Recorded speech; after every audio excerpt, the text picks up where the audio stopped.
Hey Gian, welcome. How are you tonight?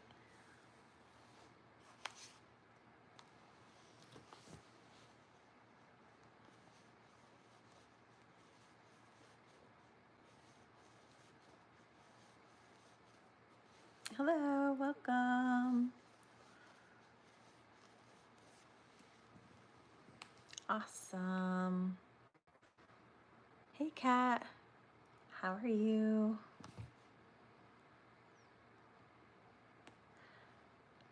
I am doing good. I'm crocheting, so life is good. Both of the dogs are cuddling with me right now. The tracker is literally between my legs and Fred is over on the side. So they are happy, which makes me happy.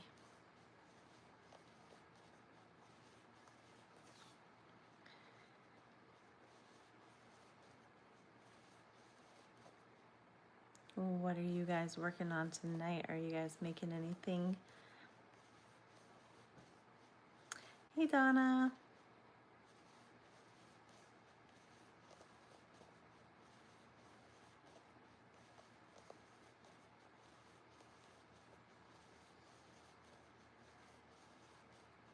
I am on a new Fred the Sea Turtle kick. I made my first Fred the Sea Turtle yesterday and I fell in love with him. So I am using up all kinds of scrap yarn to make him, a bunch of him, because even though I don't think I only sold one itty bitty turtle, my entire market, I still want to make more. Hey Delon. You made your first chubby frog yesterday. Fun. Hello.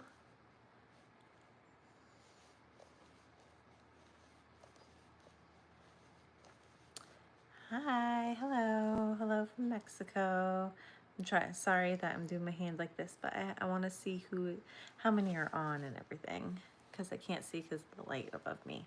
Hi. Welcome. Welcome in, everyone. What is everyone crocheting tonight if you are crocheting?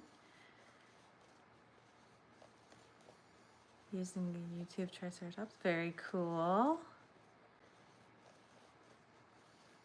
Hello, hello. You're making a bear, or you want me to make a bear? I am making the shell of a Fred the Sea Turtle right now. Made 3 new patterns this week: a big capybara, a rat, and Drift the octopus by the Crochet Carpenter. Very cool. Very, very cool. I made some new patterns too. I actually got into a pattern test and made a fun little turtle snuggler guy, which is turned out pretty cute.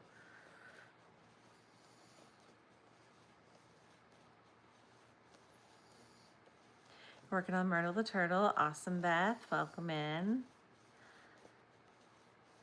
For a second, I didn't read your name, and I was like, who is speaking French to me? Bonjour. But then I was like, oh, it's Beth. Okay.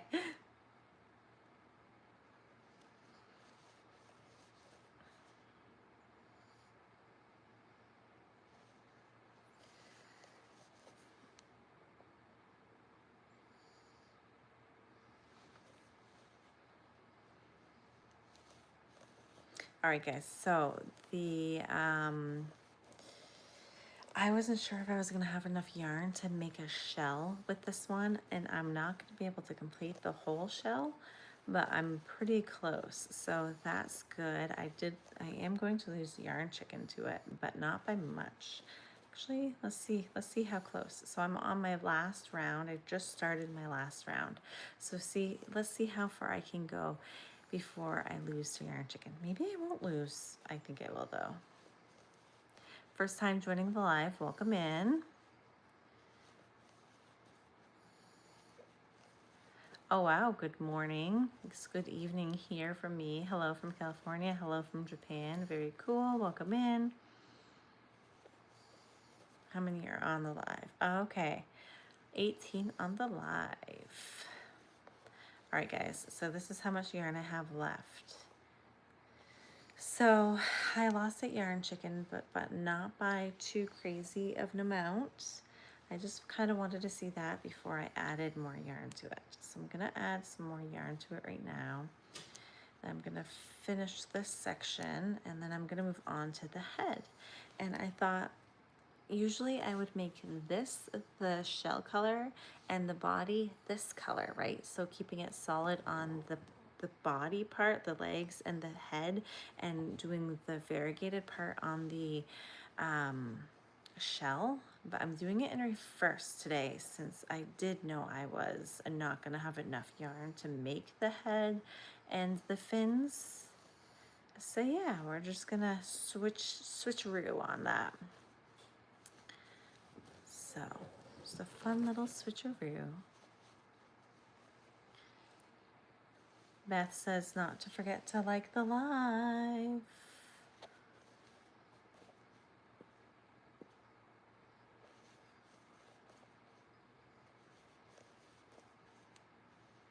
All right, so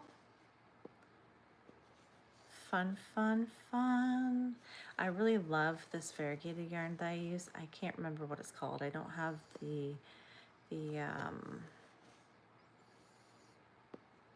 what's it called? The label on it. But I really do love it. It's so soft. I don't think I've ever gotten a rough skein of it. I think it's a baby Bernat baby blanket. Like, how many times do I have to say baby before it registers in my head what it is? So this is gonna be the shell. So it did have to change up in this last little section. So about 3/4 of the last row. And I'm gonna put that off to the side. Now I'm gonna start with the head.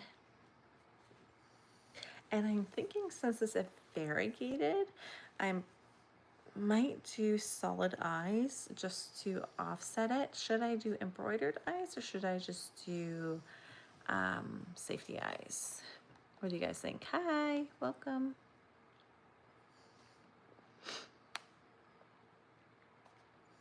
I mean, it's always good to have the baby safe options too, but I don't know if I want to be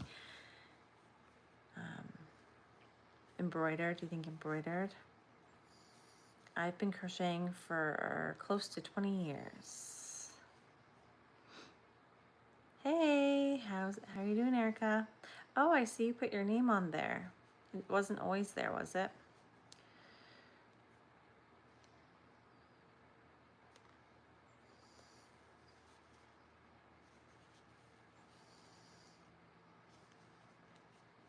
Hey, welcome. All right.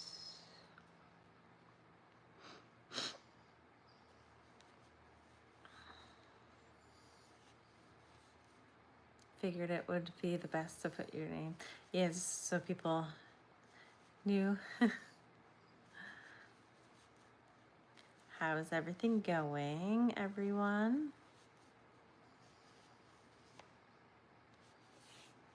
Has anyone ever worked with this yarn before by Bernat? I love this yarn so much. I've made a bunch of stuff in this yarn because I just love it. I continue to buy skeins of it just because it's so awesome. Oh, I got another embroidered.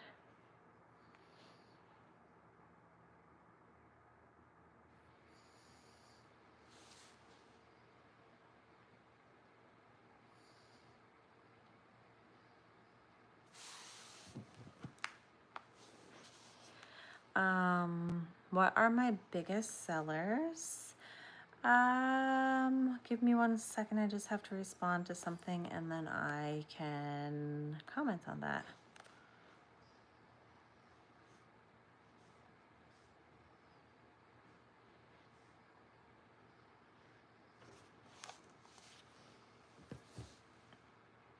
All right.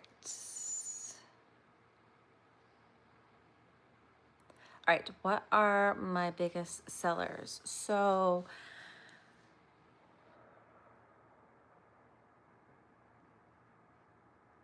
I think, well, it's hard to tell. I'm not sure what they are this year, this season, because I've only had one market so far, so it's hard to know.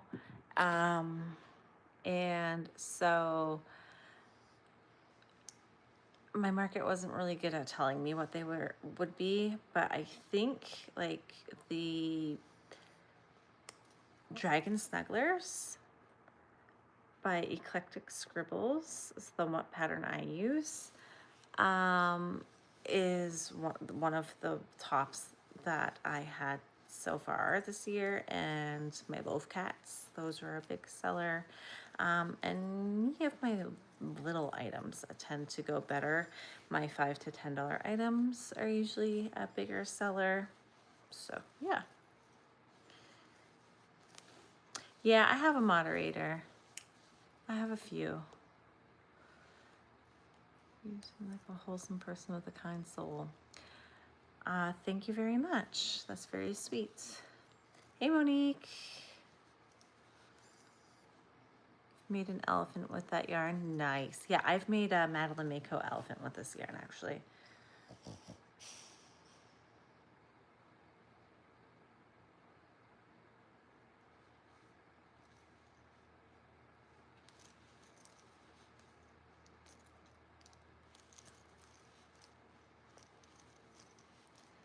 Unfortunately, I'm used to the old formula Bernat on my shell. It's called Mini Succulents. Nice. That sounds like a pretty green, I'm thinking, color. Is it like a variegated color or just a solid?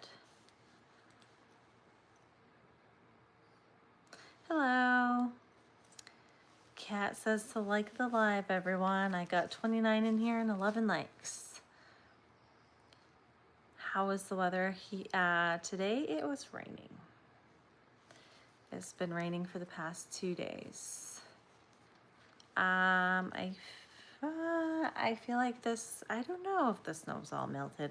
I mean, there's still places that has snow, but more so in like the woods areas and everything. I think the rain has pretty much melted everything away at this point.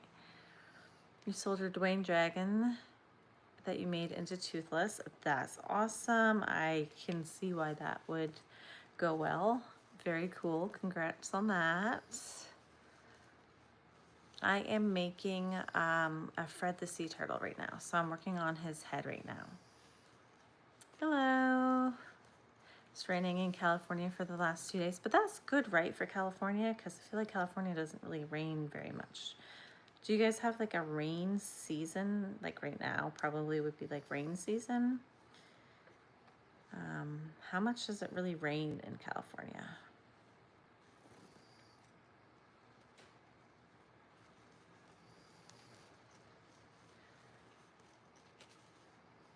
A variegated green, apricot, yellow, and navy. Ooh, that sounds pretty. But unfortunately, it's old formula, so it's hard on the hands. I was working with some old formula the other day, and my hands were screaming at me.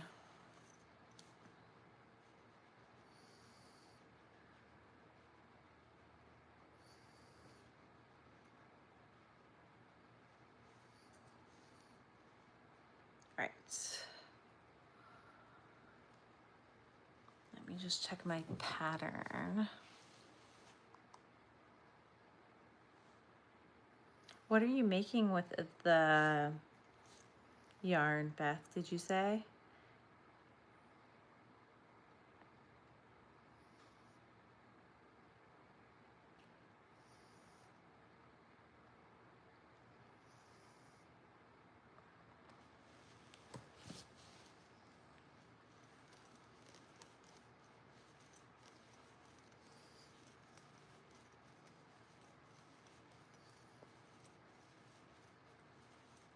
It rains a lot in Central California? Oh, okay. Well, I did not know that. I thought most of California just didn't rain much, so well, that's good to know. Now I'm informed better. Raining here for the past few days. At least it's not snow. Yes, exactly. You were in the 90s today. My goodness, I think it was like 42 here and rainy, so it was cold. I went to pump gas in the car and I was like shivering. I was like, I'm gonna go sit back in my car because it's too cold for this. I don't want to be wet and cold. Not a good combination.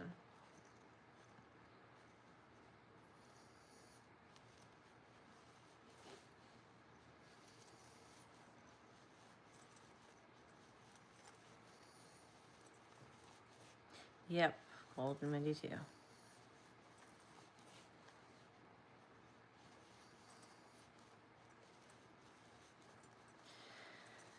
Yep, unfortunately. Myrtle the sea turtle. Oh, yeah, you told me that. You already said that. You had the same idea. What are you doing for, so you're doing the shell in the variegated color? Or are you doing the body in the variegated color? And what color are you doing for the other part? I don't have the Myrtle the sea turtle pattern. Is it good? Is that paid for pattern, right? Hello, welcome. Hello, hello. Hot, hot, hot here, yeah.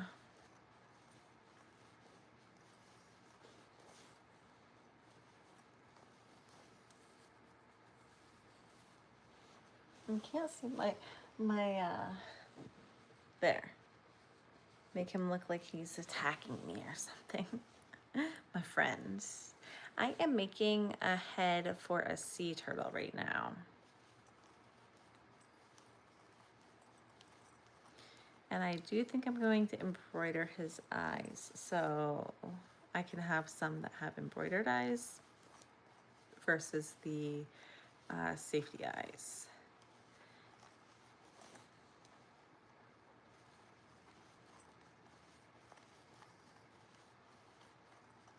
Use Tice the Sea Turtle. Yes, that's a good pattern too. But I wanted one that was a little bit bigger than Tice, and so that's why I tried out Fred the Sea Turtle the other day. Thank you. Yeah, he's pretty cool. I like him. Can't wait until the end of May going on a Sew and Sail cruise by the Royal Caribbean. Will be nice to have some hot weather. That is so cool. That sounds super fun. Are you going with some friends? Or are you going just on your own and you're planning on meeting like new people, making new connections? This tablet, I tell you, is older and it picks up every single ad. It's really annoying.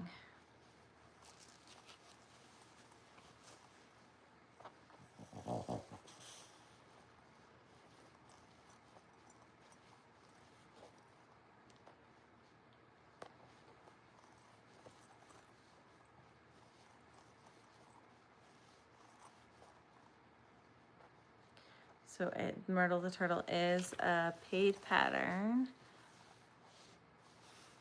by Chastity and Designs. I love her designs. I don't know why I haven't seen it then. It makes the small and parfait, chunky, and medium size in Bernat. Nice. Whole group of us, like 70 people. I know some of them, but not all. Fun.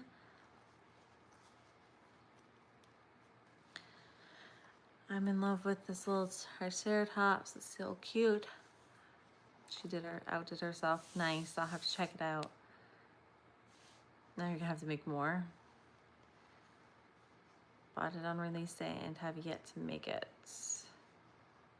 Shell's variegated body is Misty Jungle Green from Bernat. Nice. But it's the new formula. Perfect. That will be, well, it's a good thing that just the shell is the old formula because it's not very, it's not as much that you have to use it for. I was using the old formula for the head and fins yesterday when I was making it, so it was not pleasant.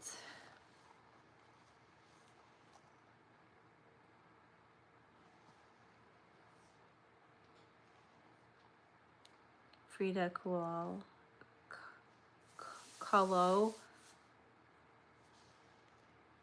It's supposed to be koala. Oh wait, I think I know who the person. There's a person, right?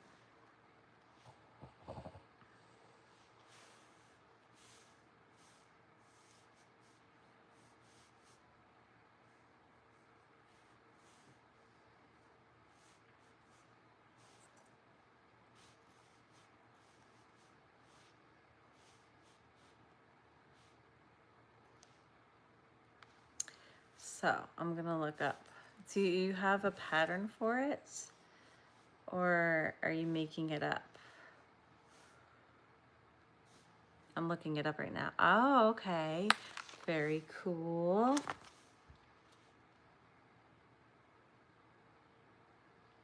Yeah, there's all kinds of patterns out on her. Cool. Very cool. That will be fun.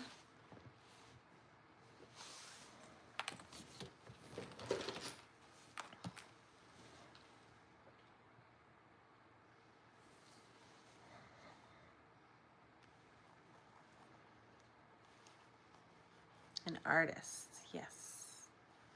It's like, I know that name. You made your own? Oh, wow. Nice. I hope you wrote it down. Hey, Lois. Are you all rested up?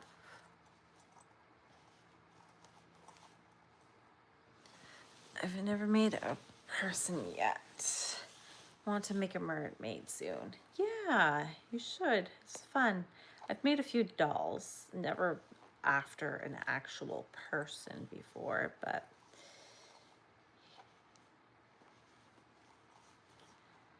I do mostly animals, I feel like.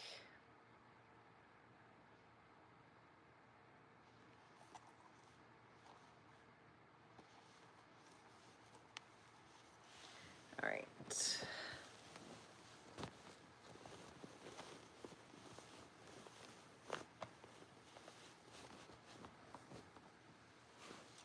Sunburned and exhausted. Oh no. Yeah, there's lots of fun mermaid patterns out there. You can find both free and paid patterns in mermaid form.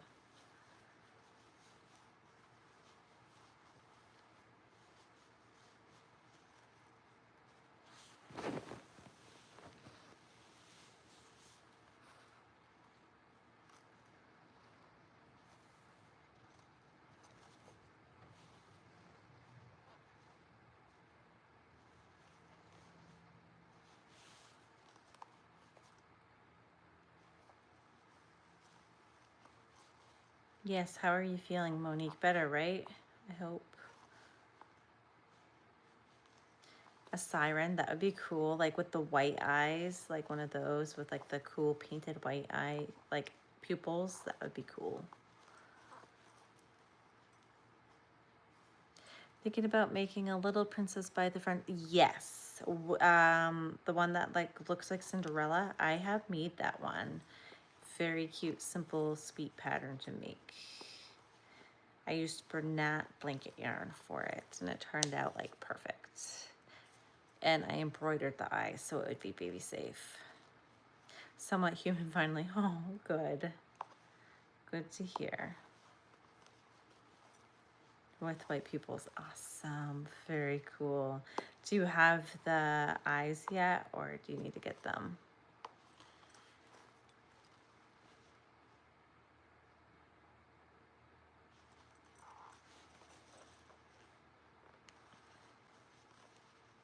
I need to order more yarn, and I need to order more eyes because I have held off for too long on purpose.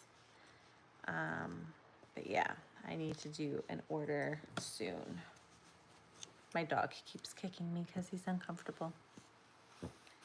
You hear him snuff? He just snuffed at me. 35 millimeter eyes. I don't think I've ever even owned 35 millimeter eyes. I think the largest I have ever done is a 30 millimeter. Deadpool with the first movie came out in 2016. Very cool. Those white eyes freak me out. They're cool if you're making a siren though, or like a creepy creature.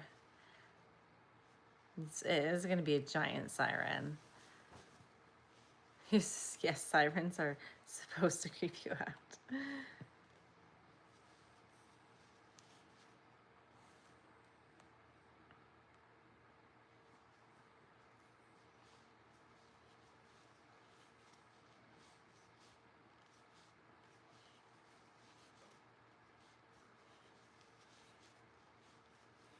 I just love how soft this yarn is, but my hand right here, I think I've been crocheting a little bit too much. Maybe it was when I used that rough yarn.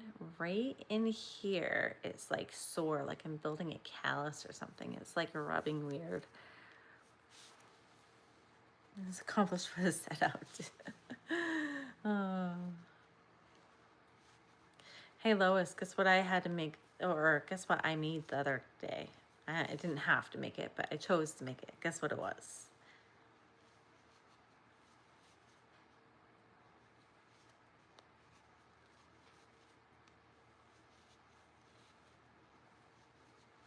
Yes, a stupid snake. Lois's favorite thing to make.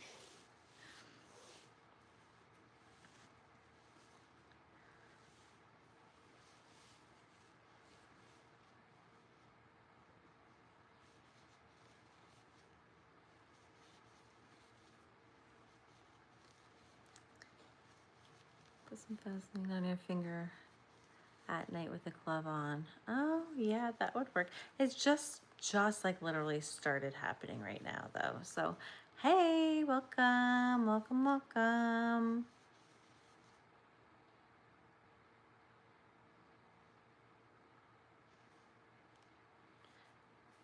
Stupid snakes.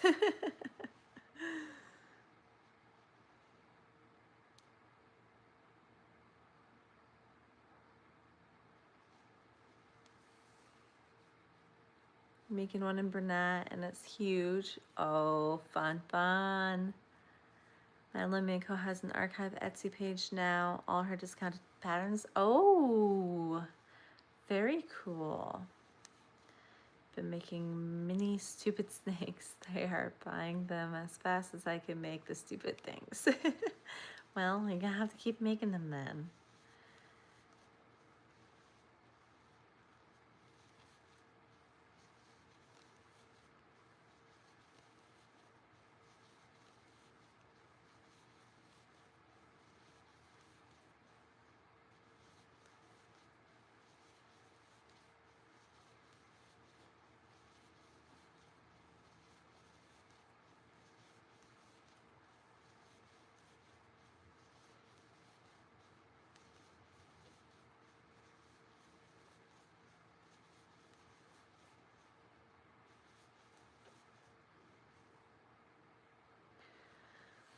Has anyone tried the coiled snakes? Maybe I should be the stupid snake finch.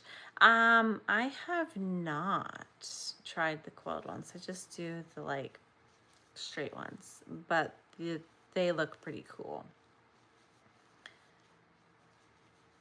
Me with the mini frogs, turtles, and axolotls gone as soon as they are out. I wish I had that problem, guys. I did not have that problem. I was like,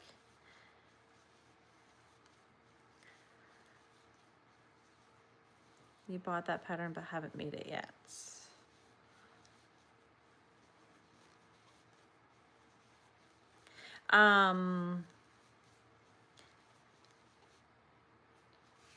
Burnt out on Peeps. I made like 80 of them last month in different colors and only have one left. Holy moly. I made one and it did not sell. No, but I've been thinking about buying that pattern. I think it's from Crochet Grove, if I can remember. Yeah, I think that's one that I recognize. Like when you think coiled snake, I think of Crochet Grove's coiled snake.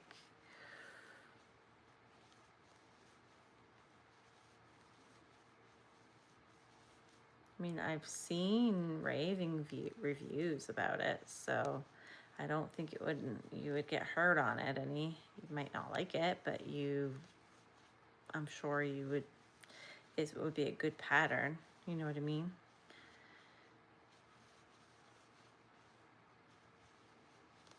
It's from a very popular designer, so that's what I meant to say. It's from a popular, well-known designer, so it must be a good pattern. That's what I meant to say. That sounds better. Not your favorite, Donna? Yes, mini axolotls by Beth. I actually sold some axolotls because of Beth's pattern. So yay to your pattern, Beth. Yay to your pattern. Halloween, yeah, for sure, Halloween time. Snakes and spiders and all the creepy things at Halloween time, for sure.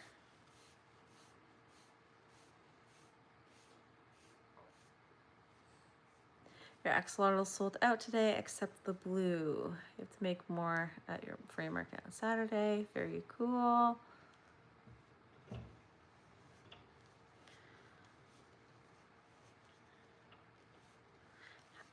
Who here has seen my video I put up today?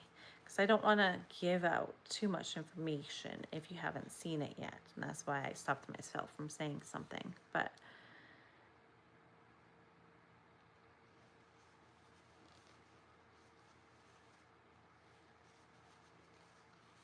markets are very slow is the general consensus here from what we are hearing from other vendors doing other markets. Okay, I won't say anything then. I won't do any spoilers. Because I was gonna say something and then I was like, well, I better not because it was from the market. You did? Yeah. Yes, you commented. Thank you for your comment. It was very sweet. Finished the Oogie Boogie with a snake coming out of his mouth. Can't wait to see if he sells. I've made an Oogie Boogie before and he was very popular. You saw it? Oh, awesome. I saw it early. Washed it this morning. Her face reminds me of the most beautiful.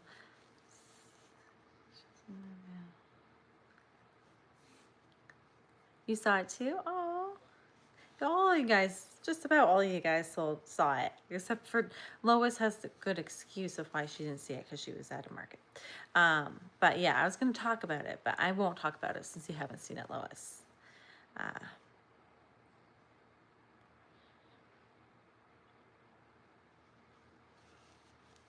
You haven't seen it, but yeah, I won't give any spoilers. I won't give any spoilers.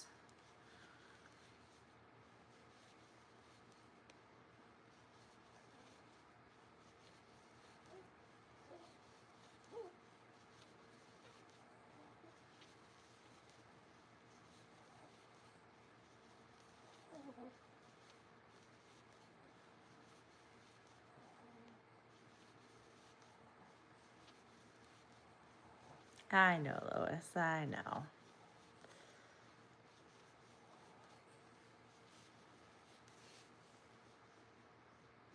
I'm still going to watch it. Aw, thank you. Yeah, I was very pleased with that whole extra stuff. Yeah, that was cool. Although I feel like after I did it, I felt like I should have moved things around differently. And I didn't think of it until it was too late. So that was kind of a bummer. I think some things would have been seen better than placed at other places. And so that kind of bummed me out after the fact because I was like, oh man, you know, if I had put this here and that there, then they probably would have been seen better and then done better, but whatever, you know.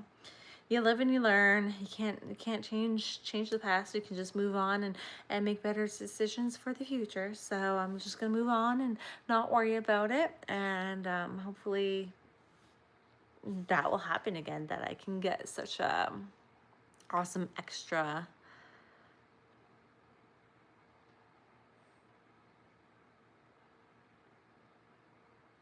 Is a 2-hour personal vlog too long? I feel like it depends on what's going on in the vlog, and if yeah, I mean, I personally would watch it, but I don't know. I don't know about other people, but I mean, I kind of like that kind of stuff sometimes, but especially if I'm crocheting and I'm doing stuff, but for my channel personally, I tried to do like a personal-ish vlog when I was earlier on in my channel, like at the beginning of my channel, and it did not do very good. But that could be different for you. It might go well for you. So it's worth a try, and then if it doesn't go well, then you know.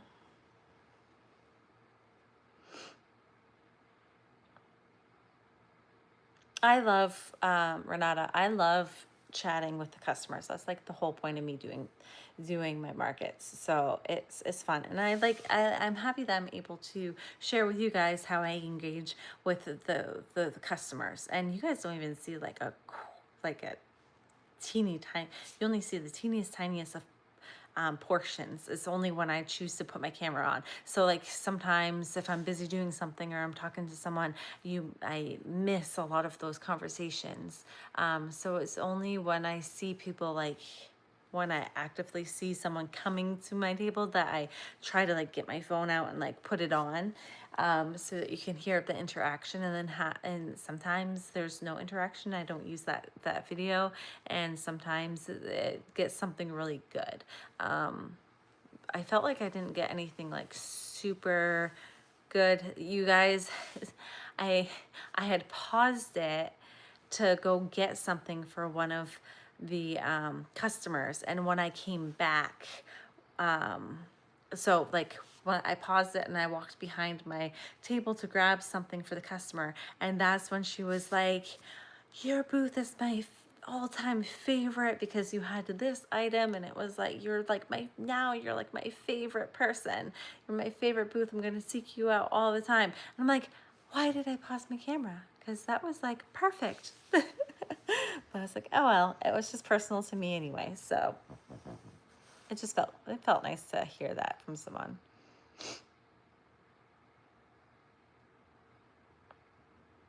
Yes, me too. I was happy when they even commented that I could spread out more if I wanted to. Hey, welcome.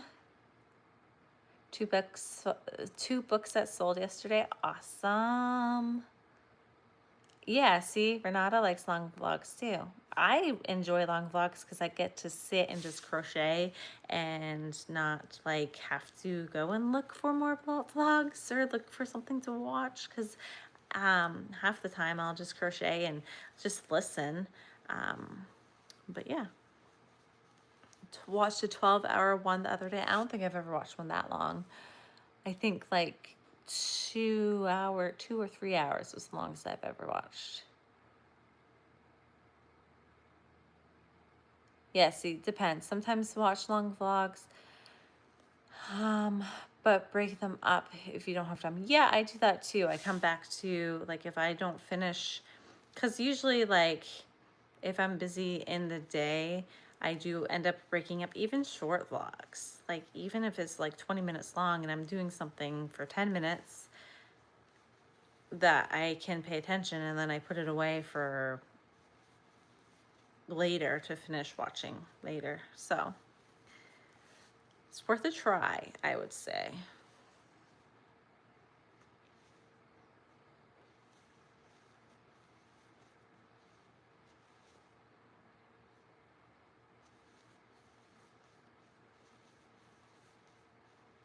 Yes, the kids are the fun parts. Although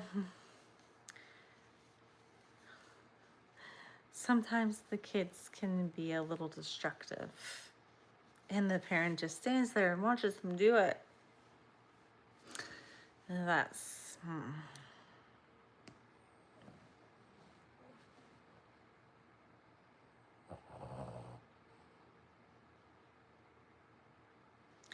How did I get so far over here? Hold on, guys. I just have to count this out. I don't know what I did.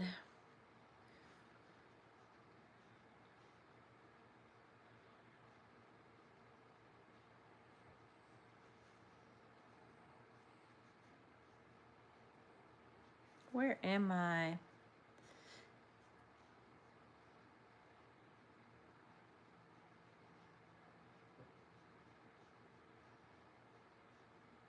There we go. Found it.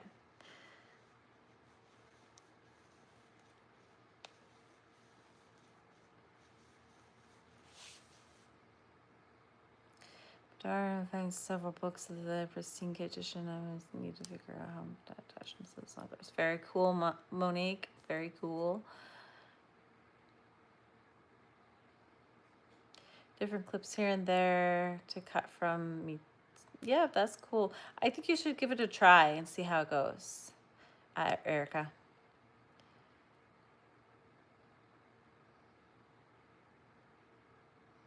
I'm trying to catch up on the chat right now, guys. Call it for the night. Thanks for joining. See you, Jan. Don't like to take a break to change the video. Yes. If they're other content creators, as soon as you stop video, it impacts the YouTube stats of the creator. Doesn't push it. Yes. See you, Jan. Good night. Crochet Comic Con Market.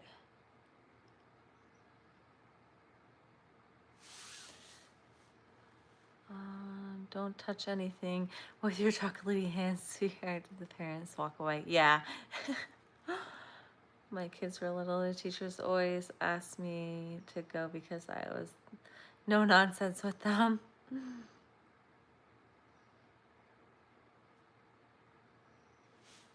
Yeah. Yeah, I had one kid that I had all my mystery eggs and my mystery bags, and they were over on the other side, and the mom was literally standing right there. And he proceeded to take all of the mystery items out. And then he came up to me with and I knew like I had very specific ones for the eggs because only very specific things would fit in the eggs. And so he walked over to me and he goes, "What are these?" And I was like, those are my mystery egg items, and you're not supposed to see those. You're not supposed to take those out." And then he proceeded to continue to play with them while the mom stood there and watched. And then I had to wait until he left to go put them all back. Yeah, that was fun. That was fun. And they were there for a while too. Yeah. Yes, toss it somewhere else. Yeah.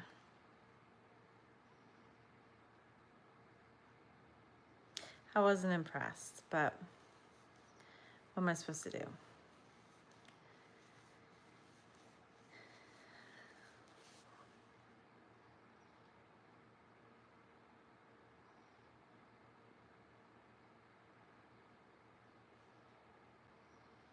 I also had a kid that was like, I don't have any money, but I really want this.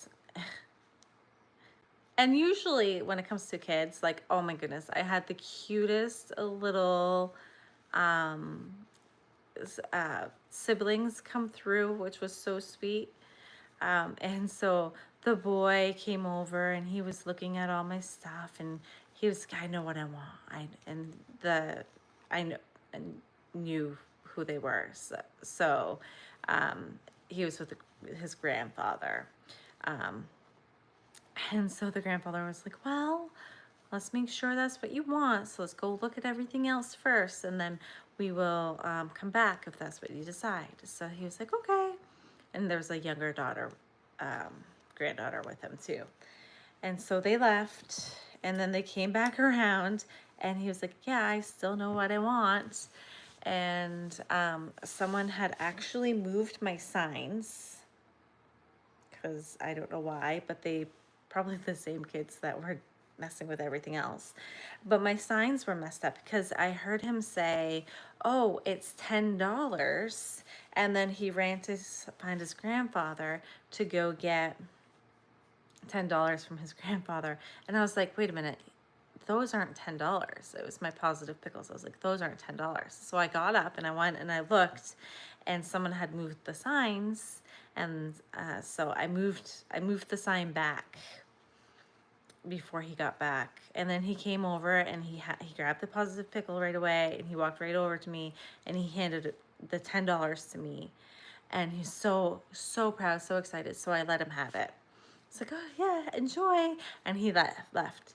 And then his little sister came through after they had looked some more, and she wanted something from my booth. And he was like, you only have $10. So she's like, okay. And so she was looking and she's picking things up, and he's like, no, that's not $10. That's too much. That one's too much. That one's too much. That one's too much. And so I was like, do you want me to help you? And she's like, yeah. So I showed her like all these are $5 and these are $10, and she wanted something that was $6, and then she grabbed something else that was like $5. And so the brother was like, no, no, no, no, you can't get that because that one's $6 and that one's $5, so that's $11, and you don't have $11, you only have $10. And I was like, that's okay, she can have it for $10. I don't mind, I'll eat the dollar, that's not a big deal. And so yeah, she ended up getting, I think, 2 $6 items, and so I just gave it to her for 10. And then the boy noticed after when he was helping to find the items for his little sister, he looked at and he sees the sign above the positive pickles that says $12, and he was like, oh, and then you could see his face just kind of sink, and he was like, oh no, I didn't give you enough money. And I said, it's okay. I wanted you to have it. I wanted you to have it. Go enjoy it. And so he was like, oh, okay. And so that was a fun little experience. Like that stuff, like those kinds of kids, I'm like, take it all. Like you're sweet, you're kind, you're respectful. But when a kid comes up to me and goes, I don't have any money, but I want something from your booth. Can I take this? And it's like $50. I'm like, no, get lost. Like, you ungrateful child. Like, no.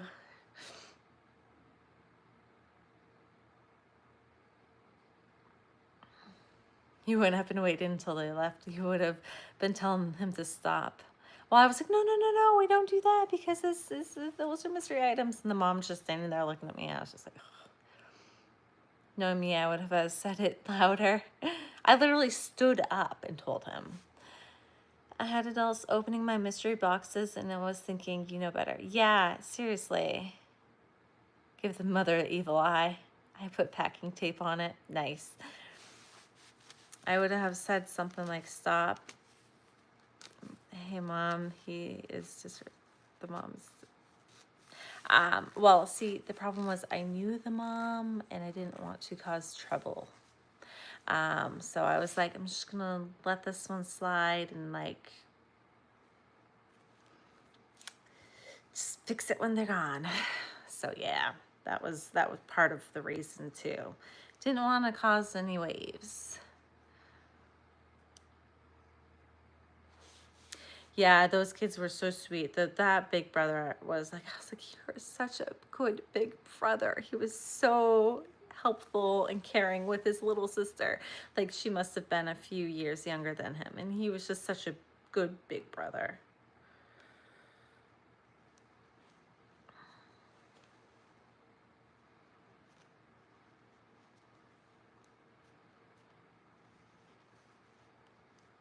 No sliding.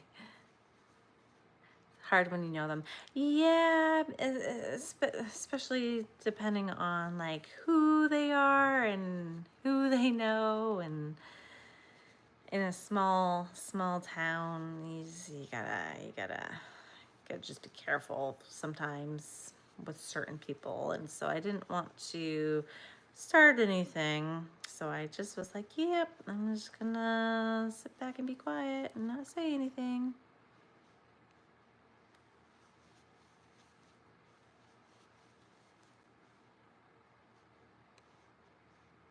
You would have said it anyway.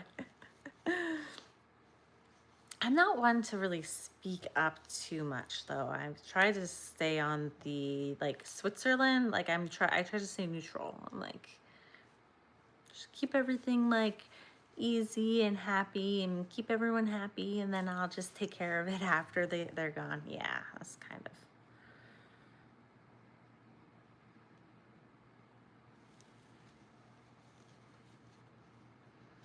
I don't have a poker face though. I think someone on Alive has actually told me my expressions explain everything on my face. And so I'm surprised that maybe I did have a good poker face that day, because I was just like, oh my goodness.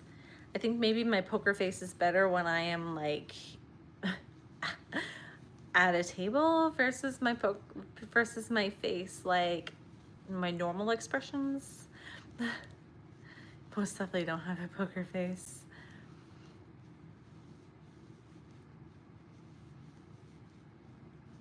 Well, you guys can all come to my next market with me and help me out with the that stuff.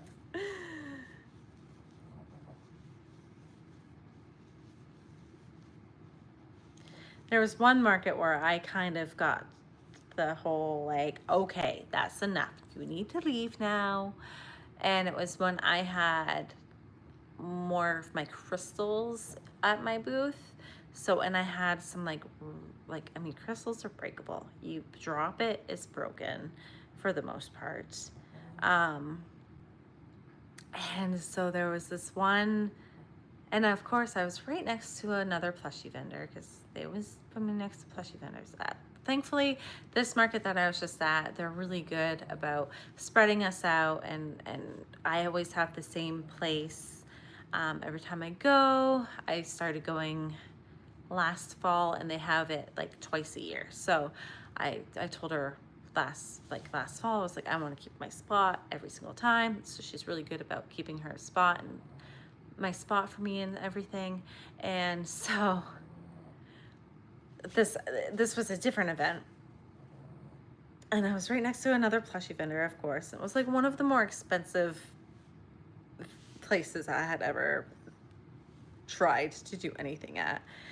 And so I was nervous on top of that already. And then there's this kid, they're over on the other plushie vendor's place, right? And the mom is talking with the other plushie vendor and everything. And her kids are just running rampant.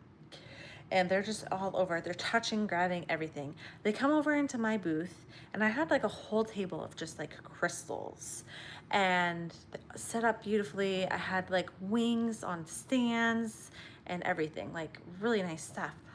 And they just start picking things up and like playing with them and stuff. And I was like, no, don't touch those. Those are breakable. Don't touch those. The mom's ignoring. And so I say a little bit louder, be careful, we don't want to touch the crystals. They are breakable. You can go play with the plushies on this side if you want to. The mom's still ignoring me. And I was like, okay, get off the crystals, because I know your mom over there. I can tell she's not gonna pay for them. So go. It's like, go. And she still didn't react. And I finally just kind of like, oh, picked something up. I'm like, look at this. Go play with this. And so they went over to the plushie side. I was like, oh my goodness, like, no, don't do that. So I don't bring very many crystals with me anymore, because I don't want all that stuff to be broken. You should have a sign that says you break it, open it, you bought it. Yeah, but like, is that actually gonna work, right? Does that actually work? Do people actually read those signs? I feel like they would just walk away and run. I mean, I've had people drop things on dirt floors before, pick it up and run away. Like, they're just like, oh, throw it somewhere and run. Like, you know. What's my favorite crystal? I love moss agate. That's one of my favorites. I like obsidian, moss agate. I like selenite. I like selenite a lot. I like the very like grounding, protective crystals. Hello. Yesterday, your vendor neighbor was having a hard time with a young adult wanting to buy her wreath way below the price. She was getting stressed, and I had enough. Walked over, put my arm around her. Aw. I had a kid, hold on, let me count this and then I'll tell the story.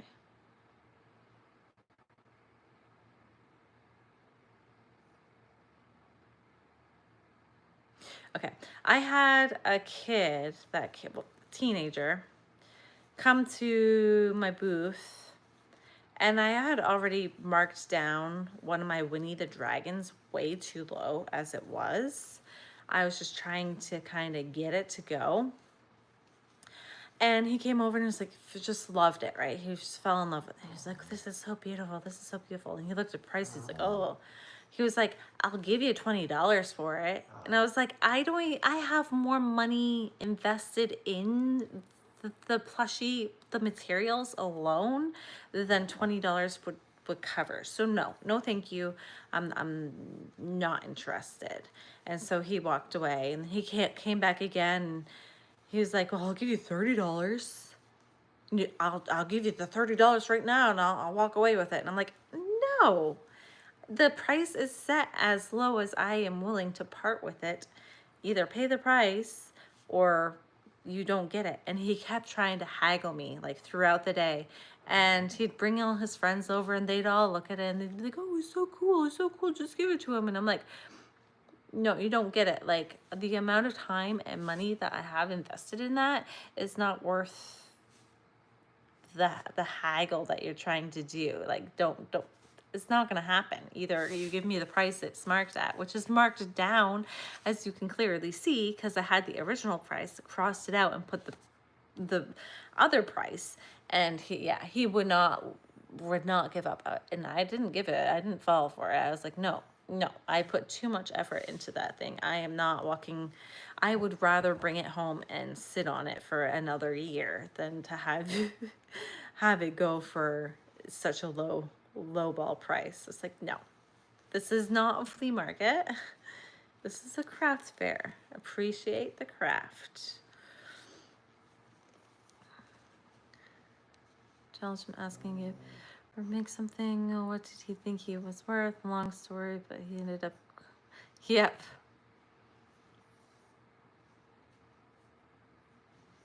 Amethyst is your favorite, but you wear black kyanite and absorb negative energy on your necklace. Yes.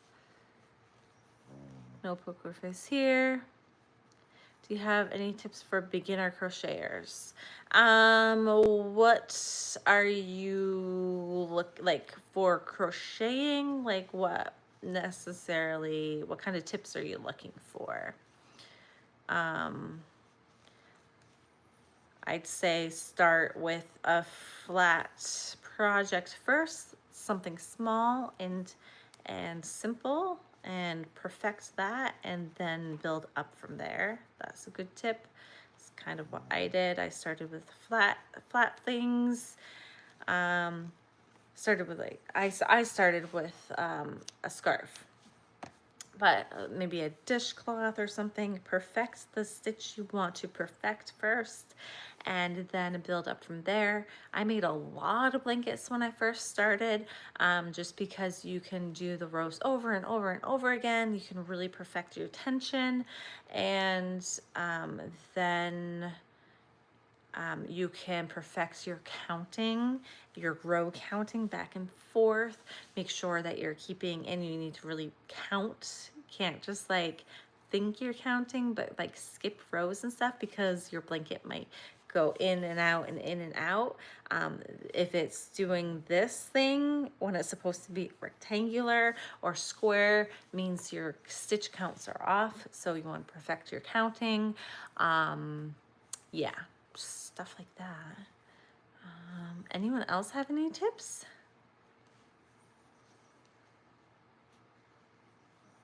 Definitely keep practicing. Practice makes perfect, but then it's still not going to be ever perfect. Every single project, whether you do the exact same project 1,000 times, every single one will be slightly different than the other. It's always going to be somewhat different. So just know that it's handmade. It's not going to be factory made, so each and every one is going to be slightly different, which makes it special, makes it unique. That's what's so good about it. What's so good about being handmade, that every single one is going to be slightly different. Larger yarn, longer needles. Don't start with fuzzy yarn yet. Definitely don't start with fuzzy yarn. I started with worsted weight yarn because you can see your stitches better. The thicker yarns like this, it's harder to see your stitches. So it's harder to learn how to count stitches, how to see the difference in the rows. So if you start with, that's how I started. Like a 5-weight yarn would be a good yarn to start with if you want to do a little bit larger. What do you suggest, Renata? Because you said a larger yarn. So what do you suggest yarn? Because I feel like blanket yarn is hard to see your stitches. Practice, especially keeping your tension even. Yes. Everyone's gonna hold their tension differently. Like I feel like I hold my tension way different than everybody else. It's just the way that I felt comfortable with it. The way you hold your hook is gonna be different than others. Just find what feels right to you and that works with your rhythm. And yeah, 4 to 5, yeah, exactly. 4 to 5 weight yarn. Don't go with like, yeah, don't go anything lower than 4. And I really would suggest not going anything higher than the 5-weight yarn to start with. Like this yarn, I feel like it's way too thick to start with because it's harder to see the stitches, because look at that, it's harder for you to see your rows. So I can see them, but when you're just starting out, it's gonna be harder. Light colored yarn, easier to see stitches. Yes. 4-weight, small projects like washcloths and dishcloths. Yes, exactly.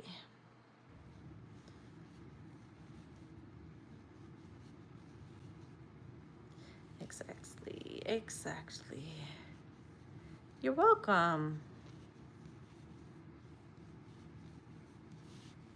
You were thinking dishcloths. Yep. I feel like dishcloths are kind of the typical one because they're just like a little square, and then you can use, they can be useful when you're done with them, right? So you can always use them. They're gonna be useful. It's not gonna be just like making some, like just practicing. You're actually gonna make something that's useful, and you can gift it to people. Like, hey, look, I made this, and now you can like enjoy it and think of me every time that you're washing a dish or doing something. Even seasoned crocheters make mistakes. Absolutely. Don't be hard on yourself. Take breaks. Stretch your hands. Yeah, as I'm stretching my hands. Use cotton yarn for dishcloths. Yes, cotton yarn for dishcloths. Yeah, exactly. Everyone makes mistakes. I make a mistake in probably almost every single project. Miss a stitch or put too many in. Get a book that has different stitches. Make a dishcloth with all the swatches. Helps to learn the stitches, and you have something useful. Exactly. And what's good too is there's so many YouTube videos you can watch these days that I didn't have when I was learning things. Now, if I forget a stitch, I can like just go on YouTube and be like, wait, how do you do this stitch? I bought a book when I first learned that had all the stitches in it, and I would just reference the book. But then as the years progressed and more YouTube videos came out, I'm now able to just like look it up on YouTube, like just as a refresher, like how do you do this stitch again? But mostly, I mean, it depends on what you're making too. But like, I feel like amigurumi, once you get to that place, if you want to be there, it's mostly just single crochet. So learn basic stitches, chain, single crochet, half double, and double. You can make whatever you want because other stitches bubble are made up of the basic stitches. Exactly. Also set a timer so that you get up and move so that you don't hurt yourself. Yes. I need to use that little bit of advice for myself because I sit too long in crochet. I get in the groove of crocheting and then like hours will fly by, and then I'll be sitting here and being like, my hands hurt. Oh yeah, I forgot to like take a break.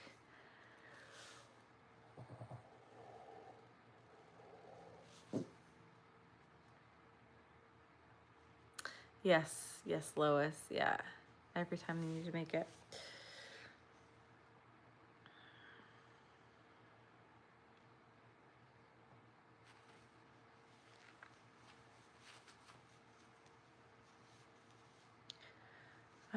I had something else I was gonna say and I forget what it was now. Must not have been important.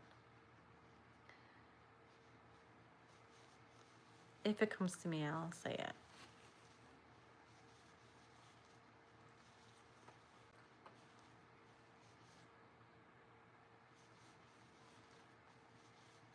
Oh, I remember now. Learn how to read a pattern. Very important.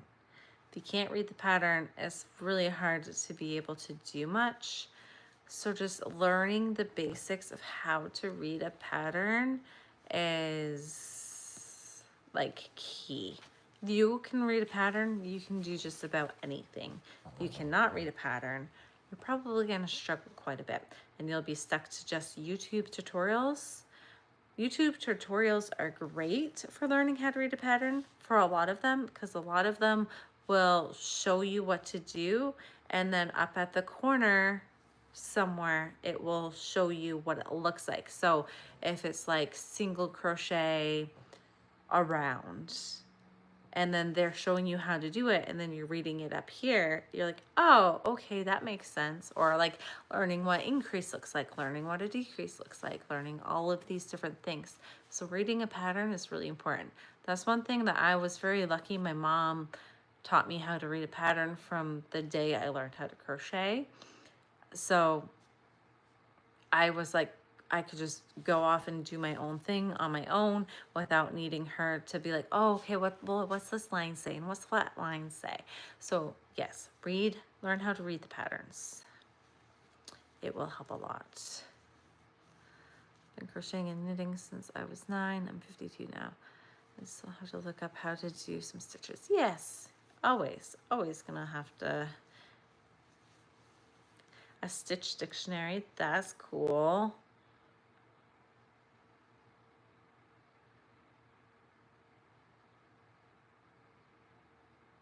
I feel like sometimes I just go back to just crocheting blankets and stuff just because I miss certain doing different stitches sometimes, because I feel like with amigurumi you're always just doing the same, like single crochet, single crochet, single crochet, do a bobble, maybe a half double crochet or a double crochet here or there, but sometimes I just miss doing like the fancy cool looking stitches, and so I'm like, all right, it's time to make a blanket just so I can do something different, have something fun to make that with a different stitch. Mom owned a yarn shop. You learned how to knit, crochet, watching her teach others. That's so cool. I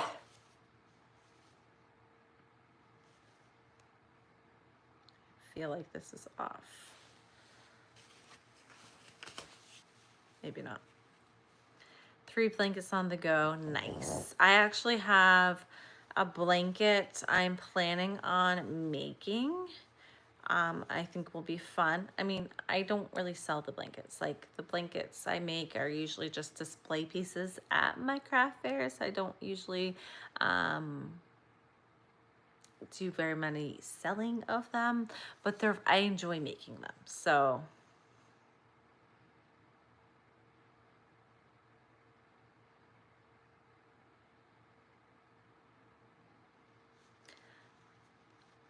just finished a corner to corner for charity. Nice. Started cat meows blanket from rescue for their fundraiser. Very cool. I don't know what that one is, but that I did my first corner to corner blanket around Christmas time. I did it during my Vlogmas, and I was like, oh my goodness, I don't know how many of these I'm ever going to do in my life because I'm not sure I enjoy this. But it comes out really cool. I just didn't like all the color changing I had to do.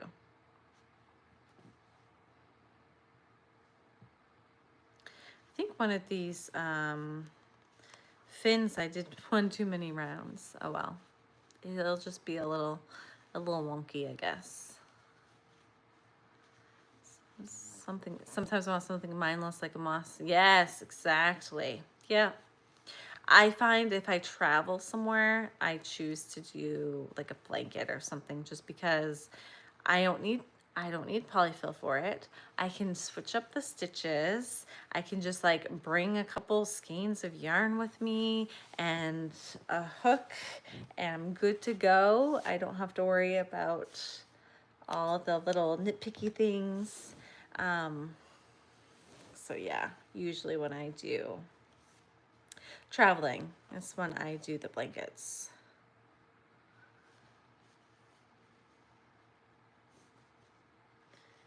Mike from Crochet Craft has a bunch of videos on blankets to teach a lot of different stitches and blankets. Cool.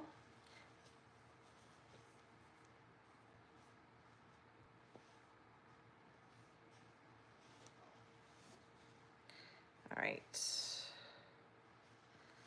Feels like I haven't gotten much done. I mean, I have gotten some done, but it feels like I haven't done too much. Once I get this one on, we'll be good. I just started doing this pattern yesterday, guys, and I think I already have it almost memorized.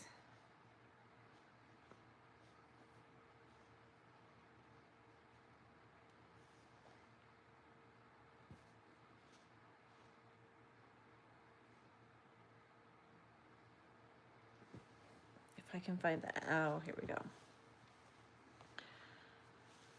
Oh, the dogs are making my legs tired.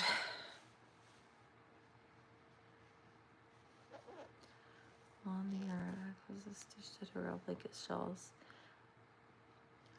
There's so many good resources out there. It's a great teacher. Good to know.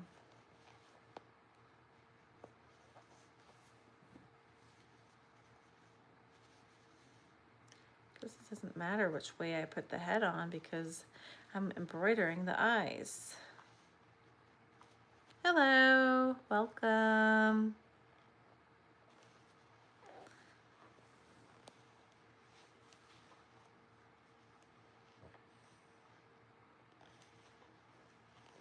Sorry if I'm looking down, guys. I just have to get these little pieces on the body and then I will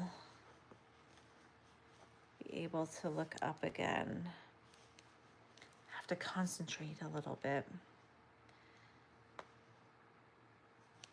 Always looking for that project to be like, all right, I can focus less for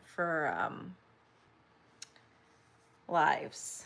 What projects can I do that I won't have to focus so hard on, that I don't have to pay attention to?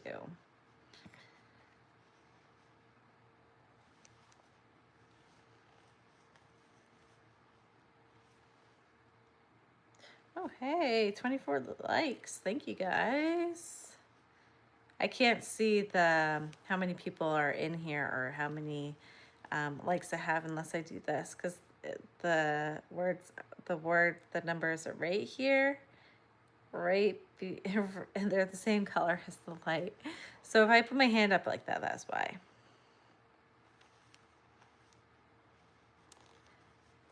Holy moly, so many good places to go to find things. So we have Mike from Crochet Crowd, we have Juan the Yarn Addict, and we have Craftsy for all kinds of different projects. Stupid snakes, LOL, Monique. 25 likes, 19 watching. Yeah, I see that. I am working on a turtle. He's starting to come together. His head's really floppy.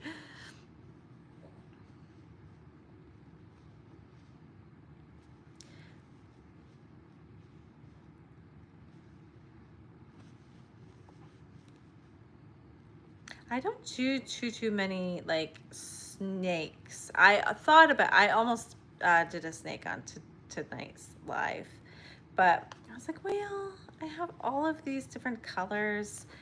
I was gonna have you guys pick a color, but it's taking me a while to get this one done because I keep stopping to talk instead of crocheting.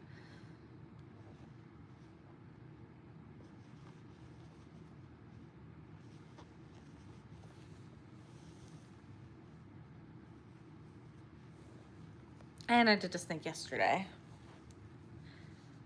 And I still have some stupid snakes from my last market. So I think the placement of my snakes wasn't good because I don't think they really got seen. A lot of my stuff I feel like didn't get seen because of where it was placed and just because of all of the like other things that I had that people saw first, and so they'd see something else first and then they wouldn't even notice my other stuff.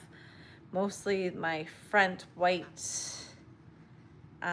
shelf got seen, the extra table got seen, and my front like minis items got seen, and then everything else didn't seem to get seen as well. So, you know.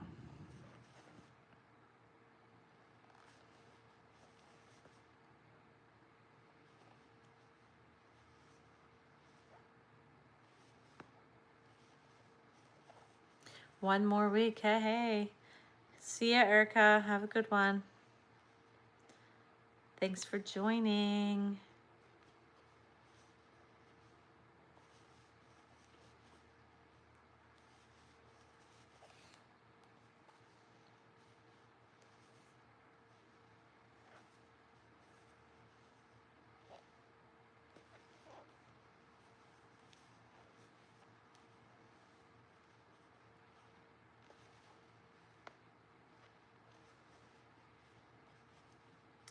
I'm not really sure when my next market is going to be just yet. I don't think I have anything really honestly scheduled until July, but I feel like that's a long time away and I have a lot of inventory. So I'll probably be looking for something. Something just fell in the other room. Into the water dish, it sounded like. Ugh. I'll deal with it later.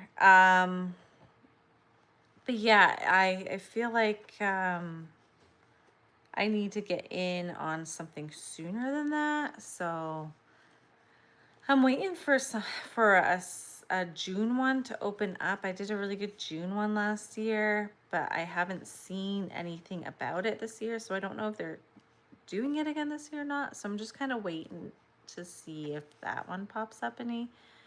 I don't know if they're just being late about posting on it or what.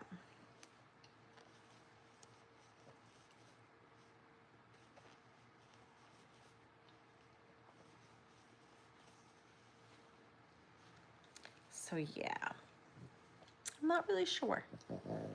I'm hoping it's not going to be July for my next one because I'll have like $10,000 worth of inventory if that's the case. I won't have to worry about market prepping, I guess. I really don't have to market prep right now with all the inventory I have. I'm just making things to make things at this point because I like making them. So yeah, I need to offload some stuff. Hello.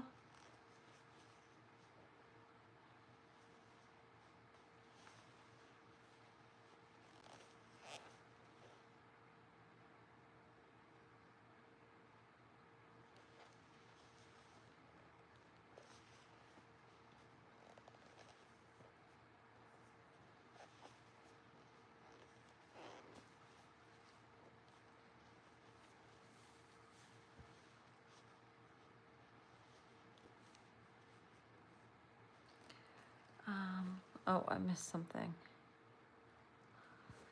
Has anyone made the new octopus from the Crochet Carpenter smaller version? I have not. I did not see that.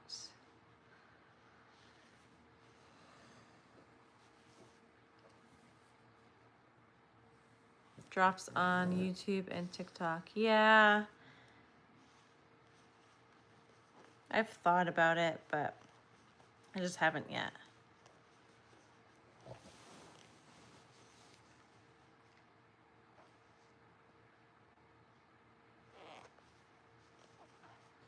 Hold on, I gotta check the pattern for the decreasing. Make sure I do it right.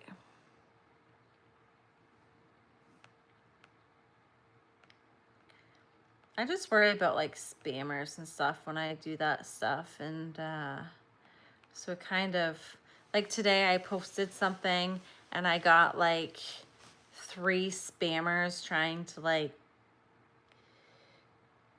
purchase it from me, and it's just kind of frustrating to because like I know you're fake, I know you're a scammer, I know you're just out to like scam money out of me, and so I worry about that stuff.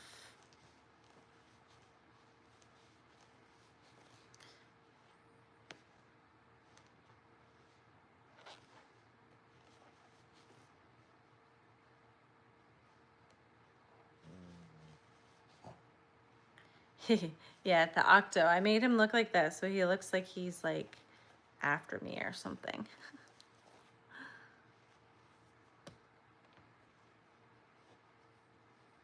You did your octopus and turquoise, red, and black. That's cool.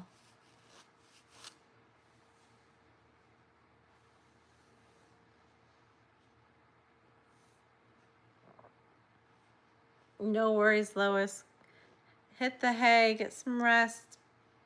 Well earned.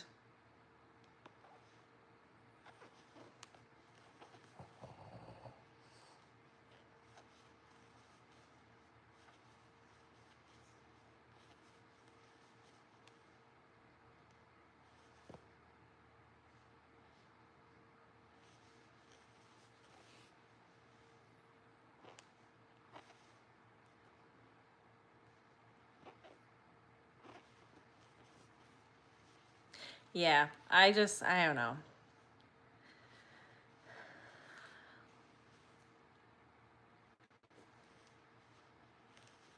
It's just, annoying when like, oh, how much? Is this, well, they're like, is this still available? Yes. How much? And you tell them. And like, you can tell them an astronomical price and they'll be like, okay.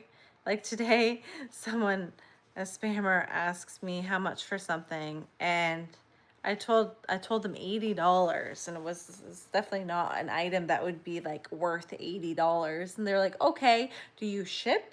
And I was like, yeah. And they're like, well, how much with shipping? And I'm like, $100. And they're like, okay, how do you take this, or how do you send it to me? Like I know you're trying to steal my money. Sometimes I have fun with them and mess around with them, but for the most part, I just get annoyed by the whole scammers. Especially when you're like, oh, yay, someone likes my stuff. And then it's like, oh. And I always check.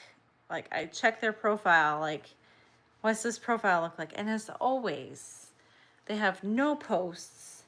They have no friends, or the friends they do have are random people. It doesn't tell you where they live, or if it does tell you where they live, when you ask them their address, because I always ask their address, and then Google Map it, and they'll send you to like construction sites. They're getting smarter about it though, but like they'll send you to like a construction site, or like a store or something. It's like, that's not an actual address. They are getting smarter about that stuff though, and putting in like residential stuff instead. But it's always like the same places that they use, and it's always like really far away from me. I'm like, please don't spam me. Your husband has with telemarketers. Yeah. I had one person, I had put some furniture on like Facebook Marketplace a couple of years ago, and I literally got hit by like 10 of them all at once. It was like so annoying. And so one of them, I just got so fed up by the end of it, by like the 10th one, that like they're like, oh yeah, we want to buy this. And I'm like, okay, yeah, cool. Where are you located? And they were like, Vermont. And I'm like, I'm in Maine. Like, and so They're like, Vermont. And I'm like, oh, that seems like an awful far place for you to drive. Because they're like, well, I'll drive to pick it up. I'll send you the money now and I'll pick it up later. And I was like, that's an awful far place to drive. And they're like, yeah, well, they didn't have anything at the. I was like, that's an awful far place for you to drive. I think you'd benefit more from a furniture store than having to drive all the way here. And they're like, no, we can't find anything at the furniture store. We want your old used stuff, right? And I was like, it costs you more in gas to come pick it up than it would for you to go buy brand new at a store. Make sure to if you're gonna like scam people, do a little research on geography first. Like, no, thank you.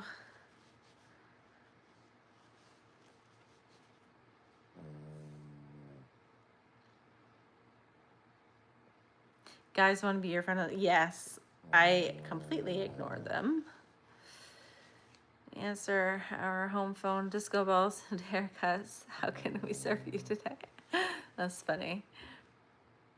I only sell on my Etsy. They go silent. Yeah, maybe I'll start doing that, but I don't have an Etsy is the problem. I could always be like, oh, I can. See, I don't know if they would probably be able to scam me through Ko-Fi too, though, is the thing. So if I was like, oh, well, I only sell on Ko-Fi, and then they could still scam me, as I'm scared of. So I guess I need to get an Etsy just for that, to sell some of my stuff on Etsy because I got a lot of stuff. I got to offload some stuff. Got to.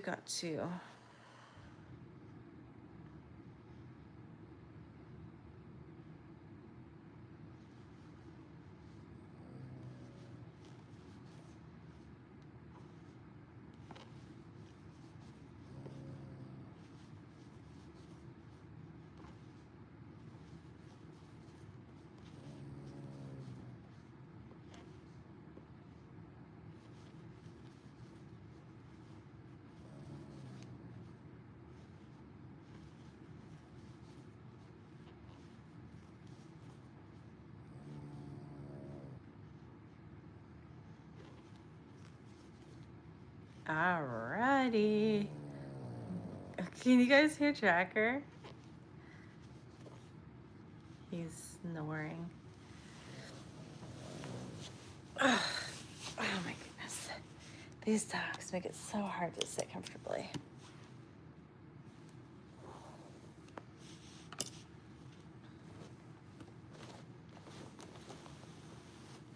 My handy dandy yarn bag.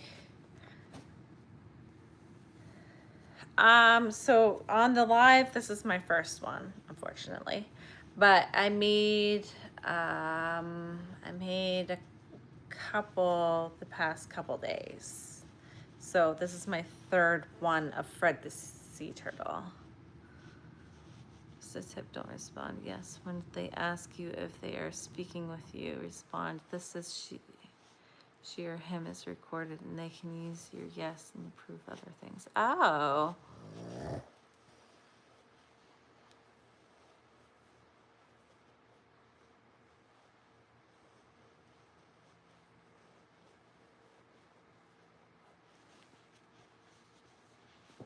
It's a good tip.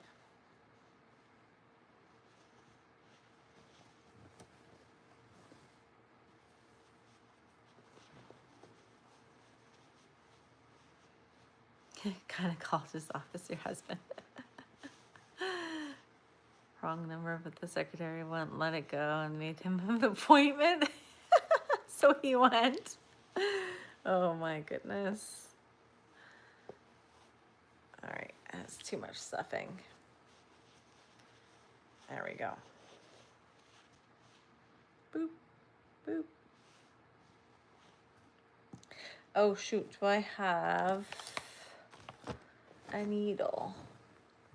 All right, while I'm looking for my needle, what do you guys think I should do for my next colors? I was kind of thinking I wanted to do something with this. This is the octo color, but I wasn't really sure which blue. Maybe this blue would look nice with it. because there's kind of that blue in there. What do you think? That blue? Do you think that would be cool? So I have that blue, and I also was wondering if this would make a cute one, like the purple variegated for the shell, the blossom for the shell, and then this for the body, but I'm not sure I'll have enough of this for the body. So what do you think I should do next? The blue or the purple? While I look for my needle. I don't know where all my big like blue plastic needles are.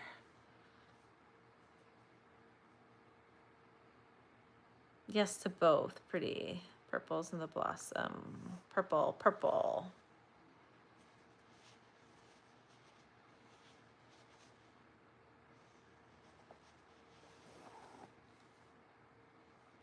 This is looking like purple. I'm hoping I'll have enough of the purple for the body. It might be close, but I could figure out a way to make it work. All right, everyone's saying purple. So it looks like it's gonna be purple.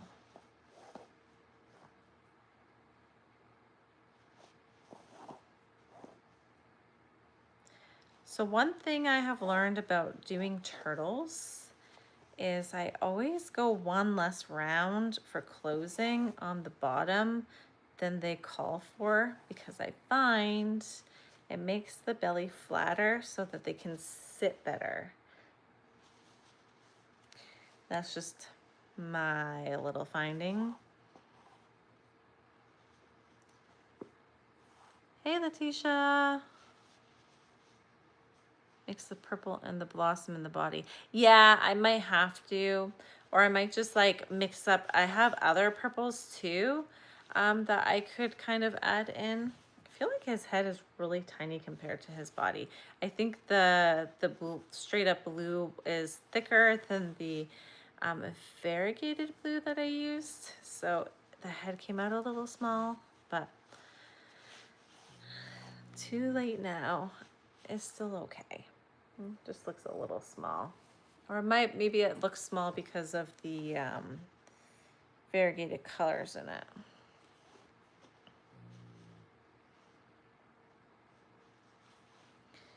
You thought it was fast? I felt like it was slow, but I was talking a lot.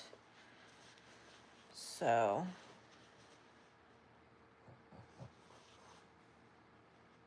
that always slows me down. Yeah, skip the last row. Yep.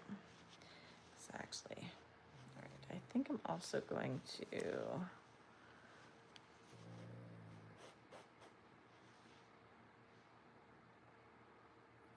add in the fins mix. Yes, I could do that too. I'm just, yeah. I was gonna say something, but nope. That makes sense.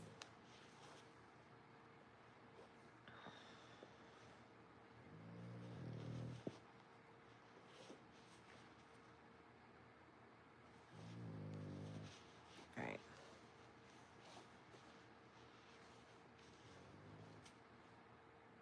There he is.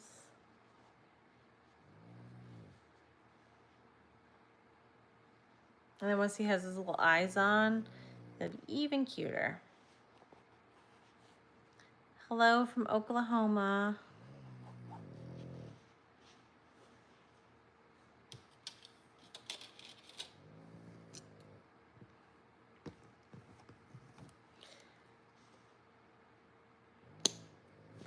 All right.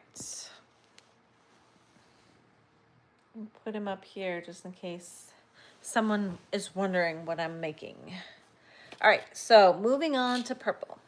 So Beth, like I was gonna say, the only thing I'm worried about is, no, I should have plenty, actually. I feel like I'll have plenty. We'll see. It's gonna be an adventure. It's what happens when you are getting rid of a bunch of yarn. You play a lot of yarn chicken.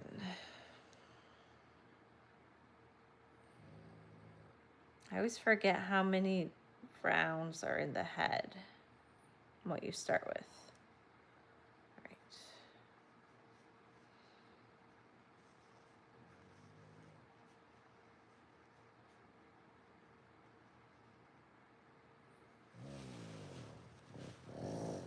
Oh, thanks, Katrina. Yeah, I guess I'd be considered a fast crocheter. I'm not really sure. I guess I'm kind of fast. Everyone always says how surprised they are that I can finish something in the length of time I do. Like, I had a comment earlier today from my video that they were surprised I was able to finish the dragon overnight. They're like, how did you finish that dragon overnight? I was like, yeah, it wasn't, just sat down and crocheted it. Didn't feel long. Didn't feel like it.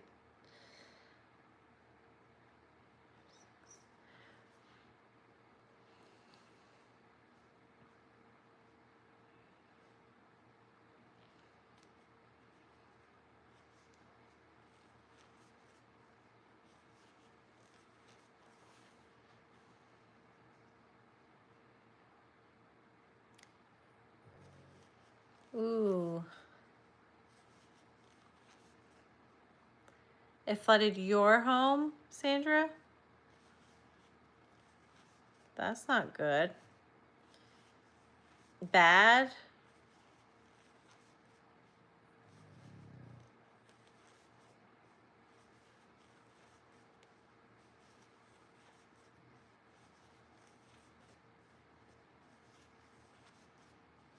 $26 watching, 28 likes. That's pretty good. Pretty good.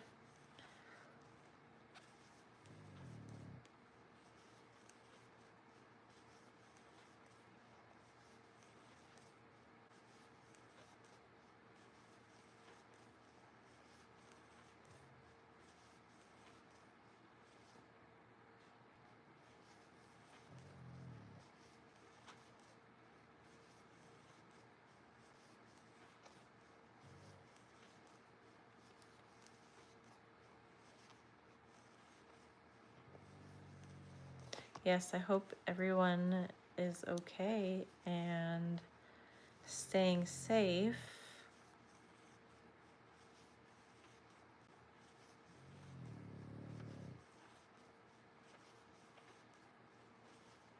Oh, hey, 32, 33 now.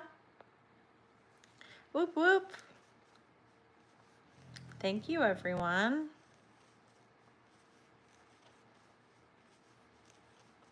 I appreciate it.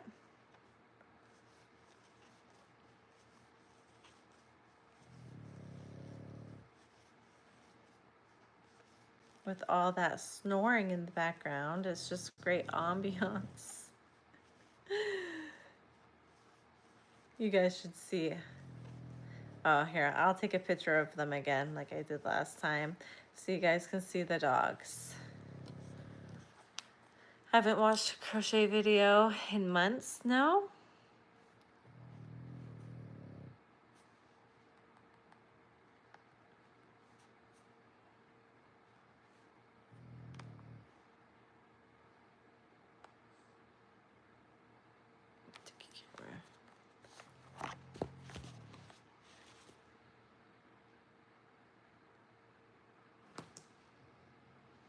I'll try not to get my feet in there.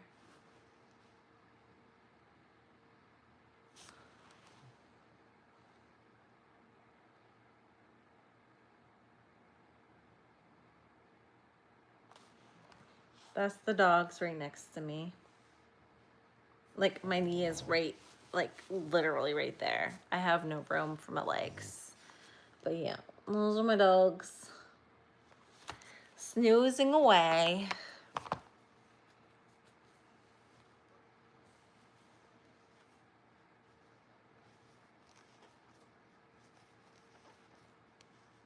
All right, what should I do for the eyes on this one? Should I do safety eyes on this one? I might have like a purple or like a color that would look nice on them. Or I could do embroidered on these ones too. What do you think?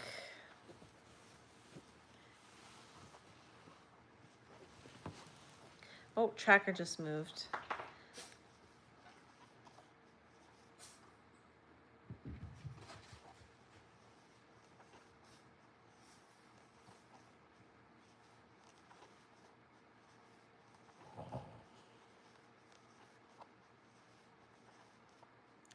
Wow, so sorry to hear that, Sandra. Stay safe.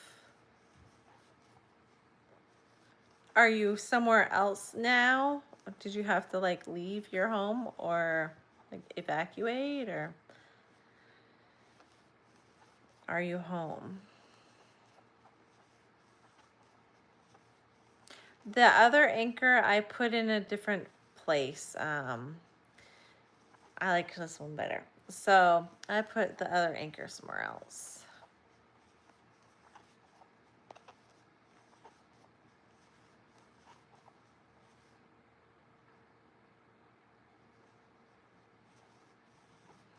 Safety eyes, since you have the color. Safety, safety.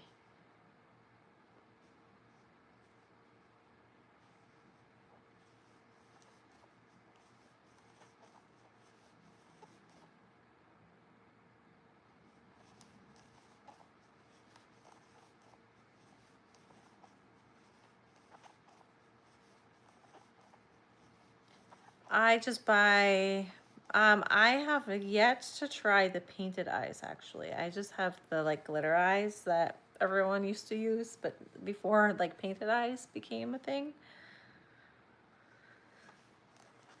So I have yet to try a set of painted eyes.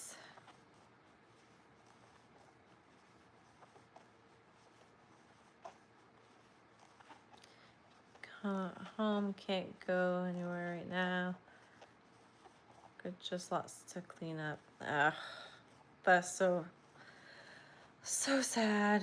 That's rough. See, I complain about snow and everything, but typically snow doesn't do crazy destruction on homes. It's, well, I mean, as long as you keep your roof shoveled and have sturdy bones to your home. But yeah, tornadoes, hurricanes, all that stuff can really do a lot of damage. We don't really get those around here.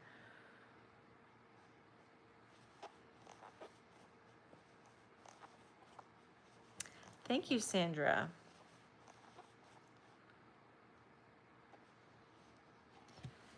I know I'm behind on the times, but what I have works just good.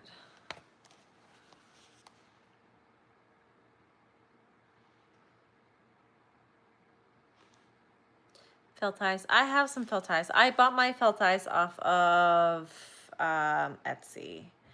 So I do have felt ties. I don't use them a whole ton. One, I don't usually think of it. And then two, like they have to have a specific, like the ones I just got like mystery pack ones, just to like try them out. And they're always either too big or they just don't match the projects that great. So I don't use them a whole lot. But I do have them. Sorry guys, let me just yawn in your face. So yeah, I do have felt eyes. I just don't use them too much.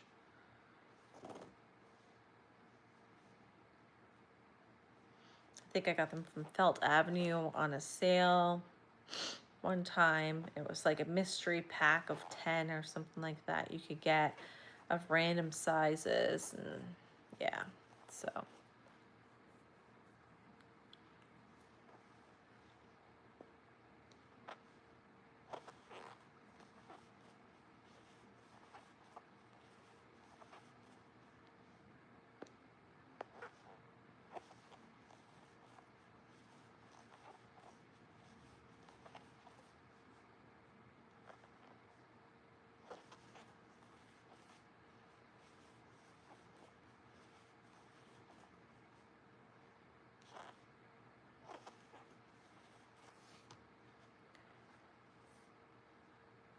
Oh wow, Renata.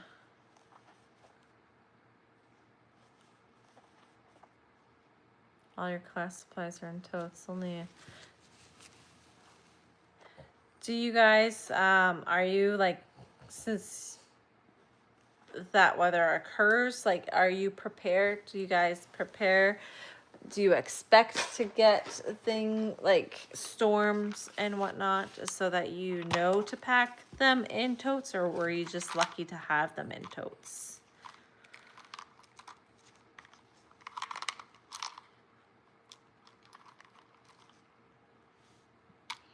All right, let's see. Eyes.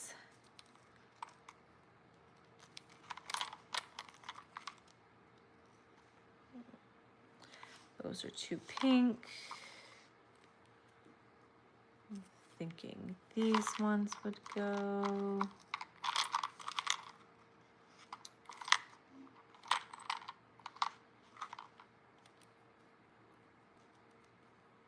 I'm just pulling out the, working on getting the safety eyes right now. I'm thinking I was gonna do like a poll of what color, but I think I'm just gonna stick with this one. Make it easier just to go for what I have.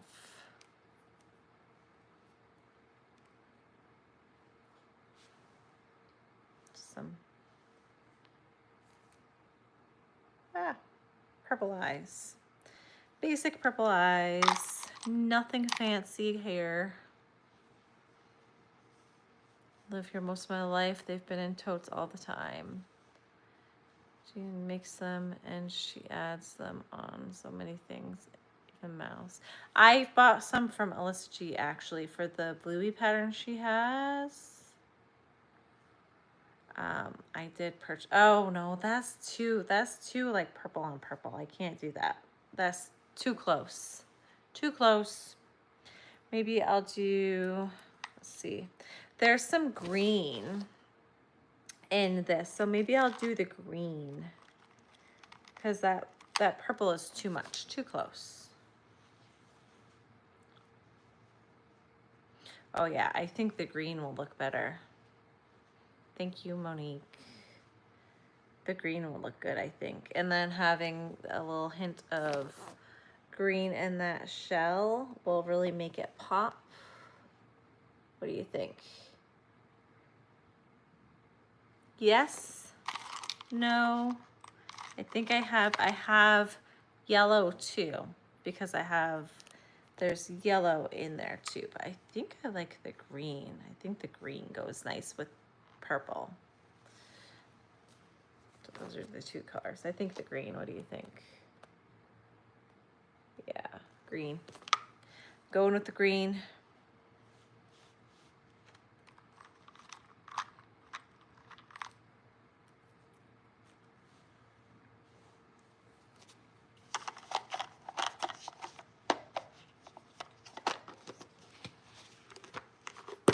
Yep, green it is.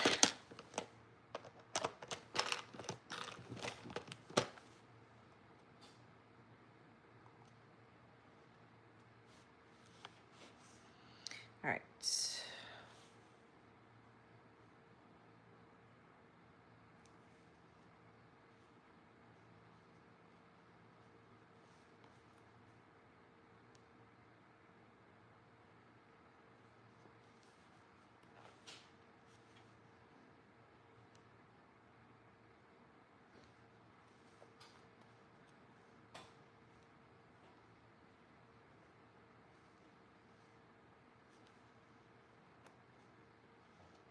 Just trying to play around with placement. There you go. I think I like it one row further back than it was. It says to do it on row 4 and 5, but it looks kind of funky on 4 and 5. So I'm going with 5 and 6.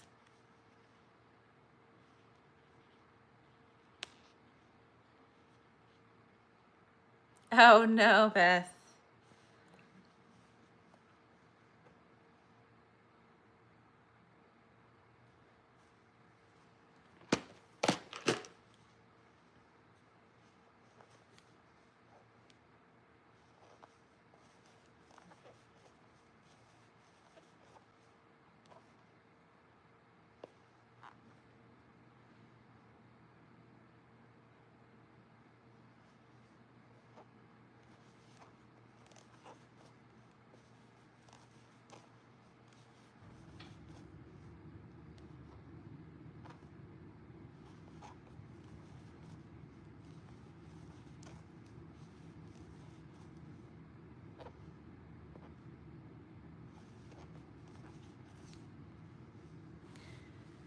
Pow purple. Ooh. That sounds cool. I don't think I've seen, is it new?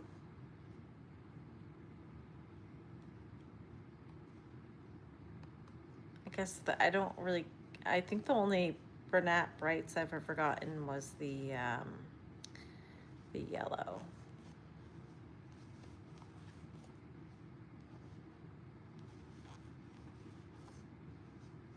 You're using Pow Purple right now? Hey Kayla, I didn't know you were on. Welcome.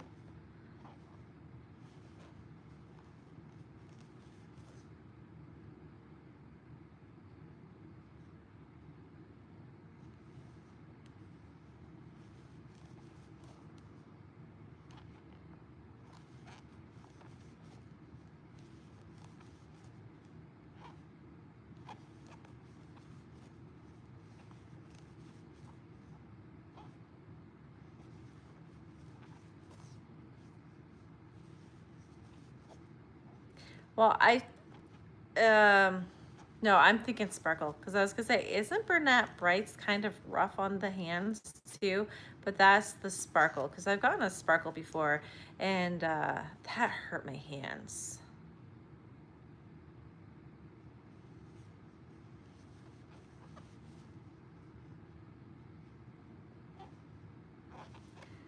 This yarn is squeaking. We're on a floodplain with a delta about 2 miles away. These breaks. You have to be prepared to move quick. Wow, that must be kind of. I guess you kind of get used to it after a while, right? If you're there for a long time. Wasn't saying much because you were getting kids down for bed. Aha.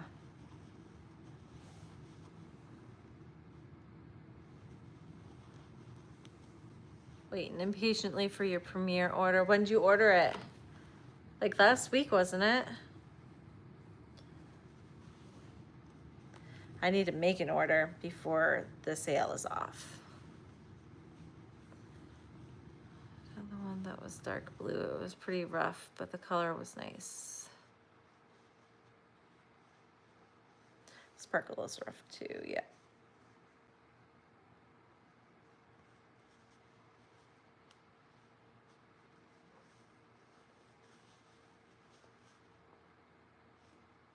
Scrunch yarn.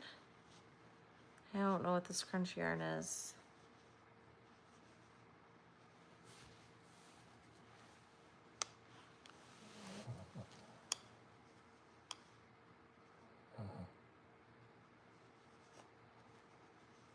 I'm pretty sure the Premier Basics chenille yarns are on sale right now. I think for the month. Right, Donna? That's what you said. They're on the whole month. Ah, so squeaky. Purple one is 15 bucks on Amazon. I like the color.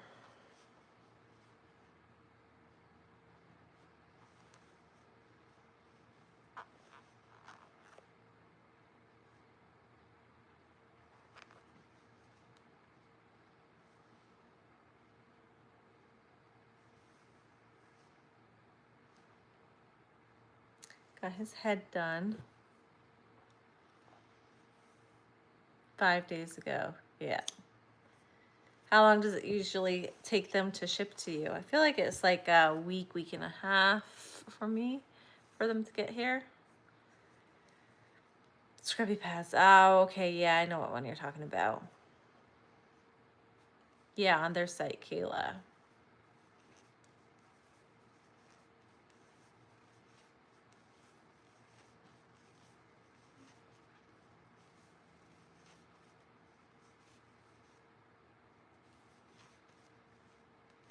Premier Basics are $2.99 for the rest of the month, which is not very long. What, 3 days? How many? January, February, March, April. So 3 more days on sale. Do you guys know how to figure out the months on your knuckles? Have you guys ever learned that trick? of how many days in a month based off of your knuckles. You can figure it out. Do you guys know that trick? I can show it to you if you don't know that trick.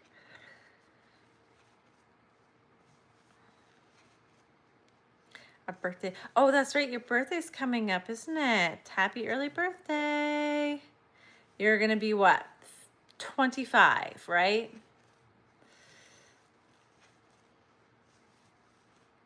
25 and holding.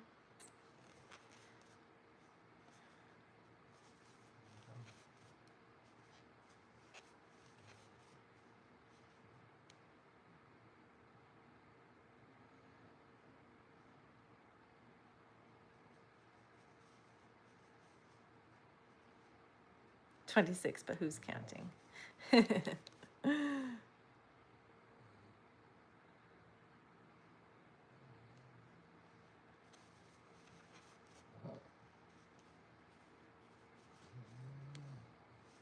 Yeah, so you wish. Someone asked me on the live how old I was. Hey, Stacy. Someone asked me on the live how old I was the other day, and I didn't dare say, well, what do you think? Because I was scared they were going to tell me I looked older than I am. And then I was like, oh, you know, old enough and everything. And then I ended up telling them how old I was, and they were like, oh, you look younger than that. And I was like, oh, well, thank you. But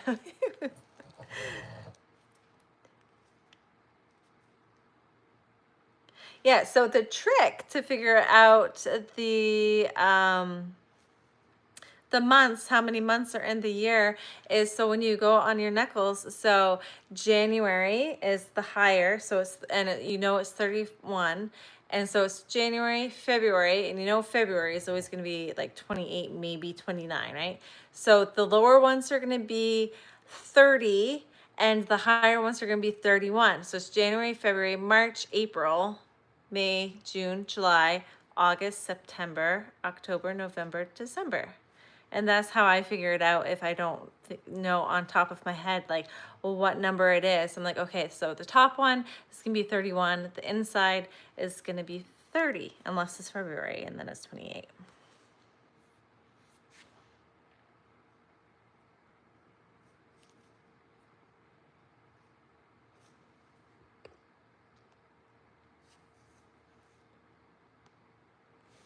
Ah, nice. Nice, Donna. Hirschner's also has some Bernat blanket yarns on sale for $6 and $7, like frosting ombre and dappled for a new name few. Ah, thanks for watching. Speech Portuguese, but I'm translating.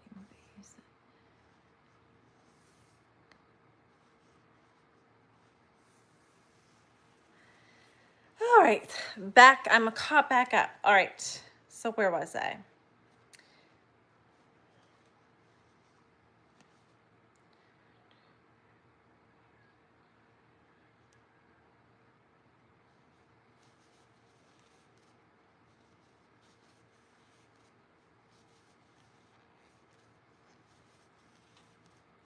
He loves Sundays, so many new videos. Yeah, I like, I feel like Fridays usually have lots of videos too. I like a Friday for a video, or like, what other days of the week usually? Mondays usually will have new videos.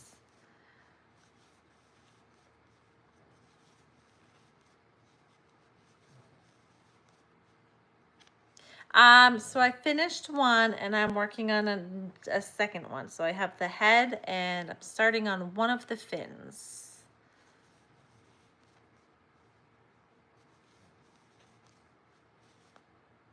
So it's going okay. It's not going as fast as it would go if I wasn't talking, but it's going.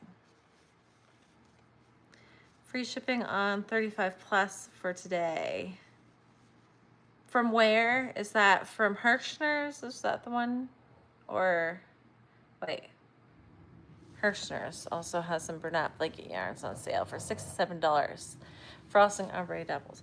That's pretty good. And it's free shipping on 35 or over, which isn't too bad. Won't take long to get that.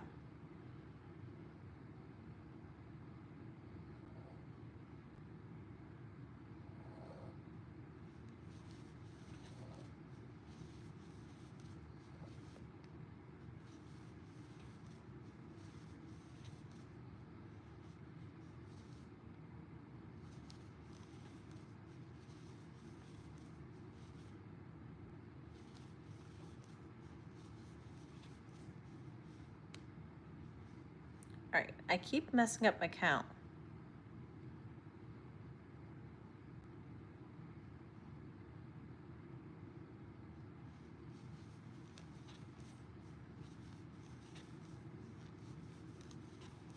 Hey Vima, how are you?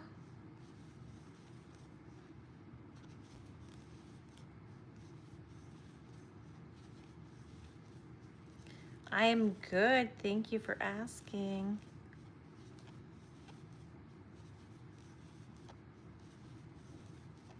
I am working on Fred the Sea Turtle because of you, Stacy, because you always make Fred the Sea Turtle, and I'm always like, I really need to make a Fred the Sea Turtle. And so I finally did. And I fell in love with the pattern. And so I am now officially on my 4th Fred. And so, yeah. Premiere, you have to spend $75 for free shipping. Yes. That's why I always wait a while before I make an order. So I'm like, I really got to make it worth my while. So I have to wait. I do the modifications that, yeah, I did do that. I started the first one. I forgot to modify the shell, and I had started the first one. I'm like, oh, nope, this isn't working. I got to do the modification that Stacy suggests. And so I do.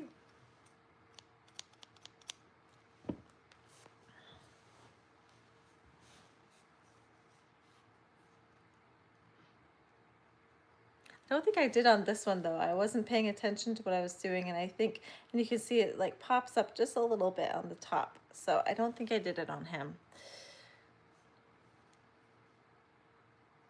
Oh no? I don't know why. Yeah. I need to make some. I think I only have one in stock. Oh, yeah. And you have a market coming up. I watched Tara's video yesterday, I think, about all the stuff she's making for the anime.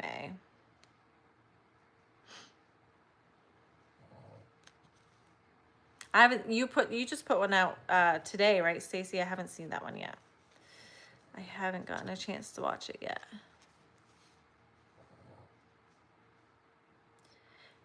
So starting the shell at 12 instead of 6 to make it like a better, flatter top. And then the one less row on the bottom. Finally had a more productive week. Nice. You're back into like the swing of things, where you got the work situation figured out.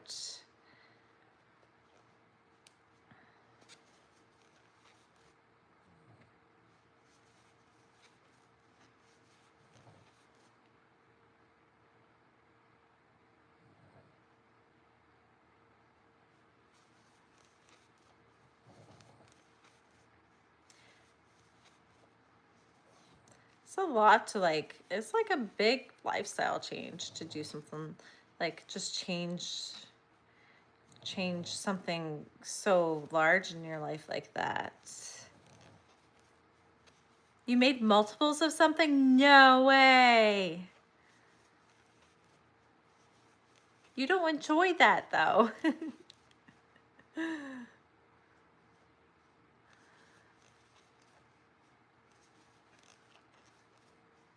Yes, it's a great way to lose the cone, exactly. Especially for like a stiffer yarn. Because I find like with a stiffer yarn, it cones so much more than if you have like a softer yarn.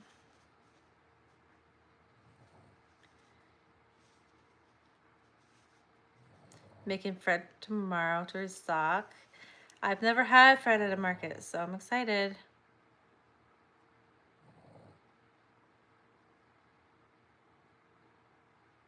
It's funny because I've wanted to make him for a long time. I just never got around to doing it. I was just like, I'll do it later, I'll do it later, I'll do it later. And I just never did him. And so I finally was like, okay, it's time. I got to make him. I have the perfect yarn to try out on him.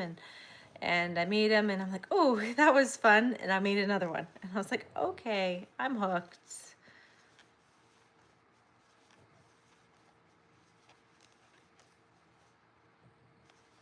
You actually enjoyed it. Nice.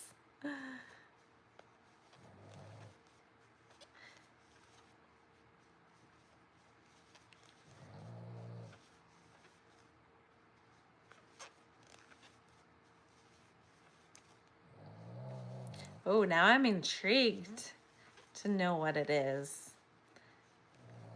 I might have to get off the live just so I can go watch it. I'll stay on for a little bit longer.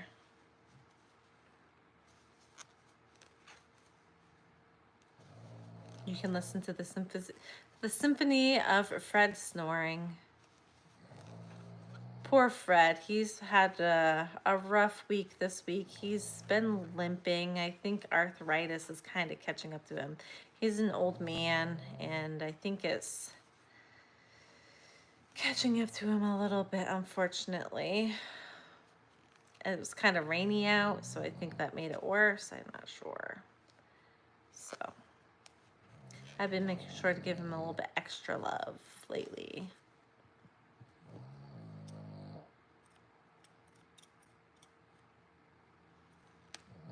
Welcome back, Daisy. Yeah.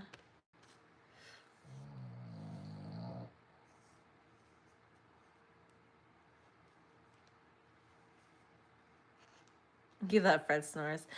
Yeah, they're fun until you're trying to sleep at night. They're not so fun. He's snoring and twitching right now.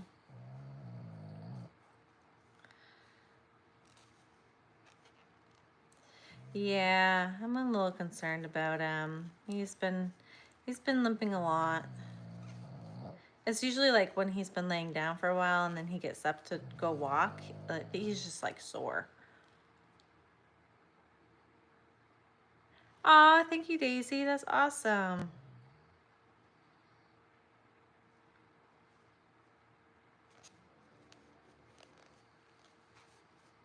Get some bone broth for Fred. It's about $35 a jar, but for my 14-year-old dog. Okay, where do I get it, Renata? Is this something like I order online?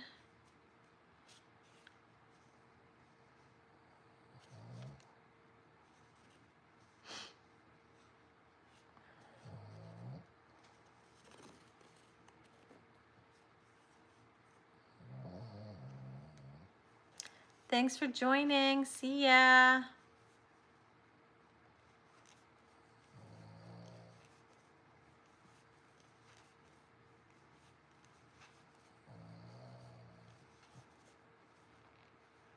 Oh no.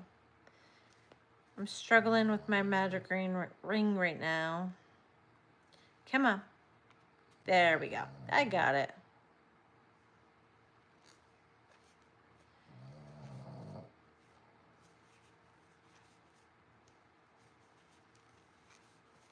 I've been, it's something how pets can feel what we feel.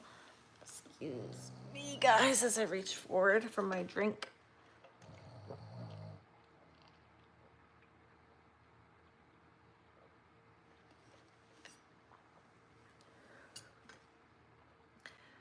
A blanket with mystical and pink shade of, oh, that's pretty.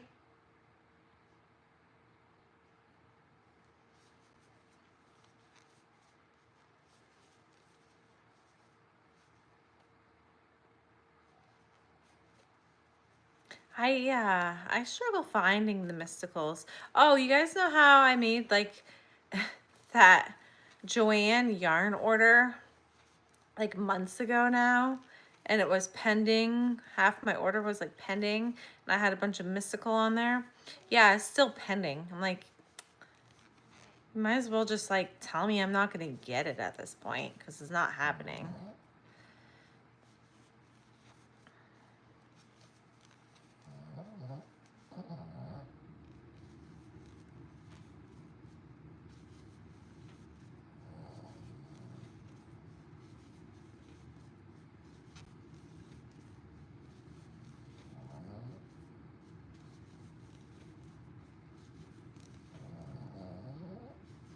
Hirschner's has Mystical. Oh, and they have the sale going right now. Maybe I should go and grab some. Every color I ever, it's always the color I want that they're out of too. So maybe I should go check them out because I am in the market for some new yarn now. I got through my market so I can go buy some yarn. That was my whole thing. Can't buy more yarn until after my market. My market is passed. I can go buy more yarn.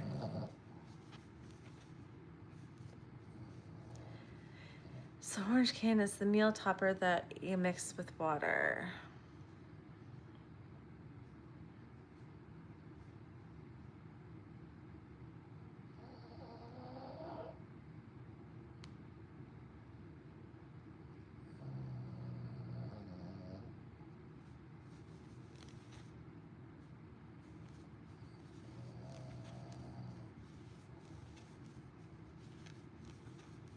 Time, yes, time is ticking.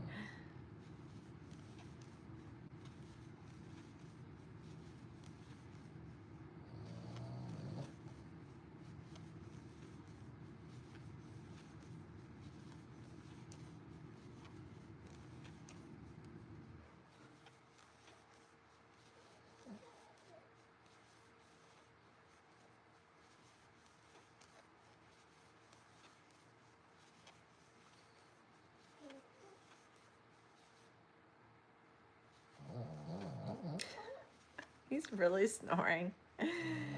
Oh my goodness. My sweet, sweet Fred.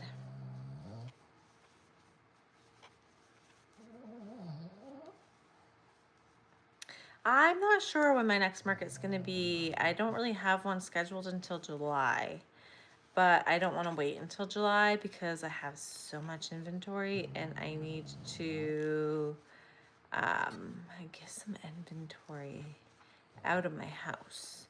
So I think I'm going to be looking to see if I can get in somewhere a little bit sooner, but I'm really not sure what's around for markets that are worth going to.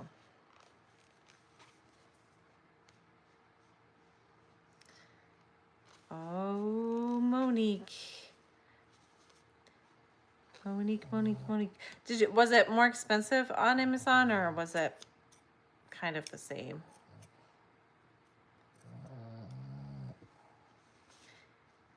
No, Tracker is actually over. He got up and went over to, Owen left one of his blankets on the couch before he went to bed, and so Tracker's cuddled up in his blanket. They love cuddling up in Owen's blankets if he leaves them out.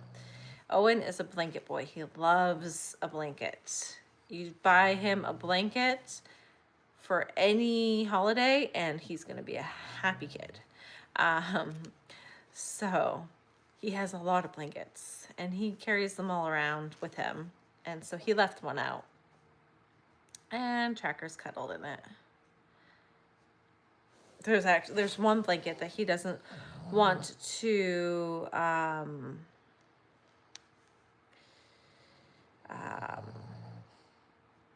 there's one blanket he doesn't want to share with the dogs because he doesn't want it to get like I don't know, make it stink, or the dogs don't stink, but or drool on it, or I don't know, do something on it. He doesn't want them on it.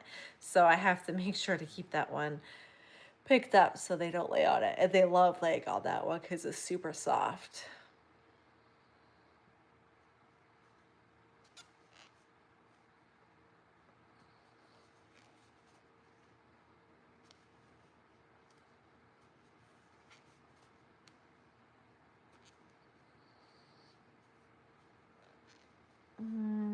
What are you sorry about, Daisy?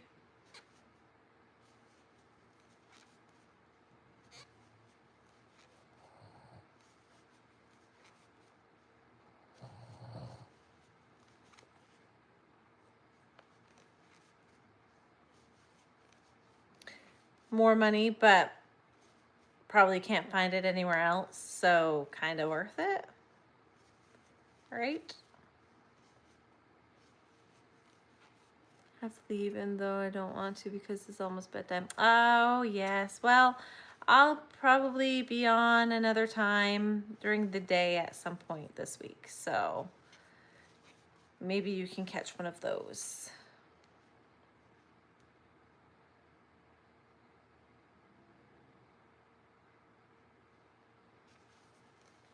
But thanks for joining.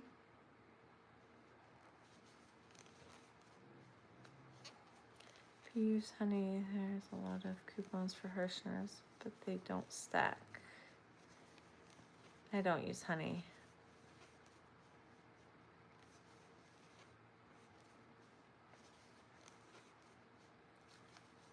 Is that like an app?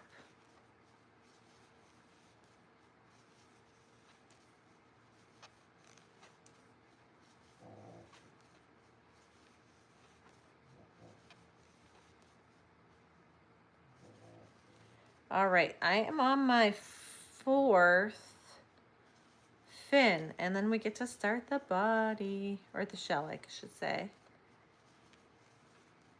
You can only use one of them.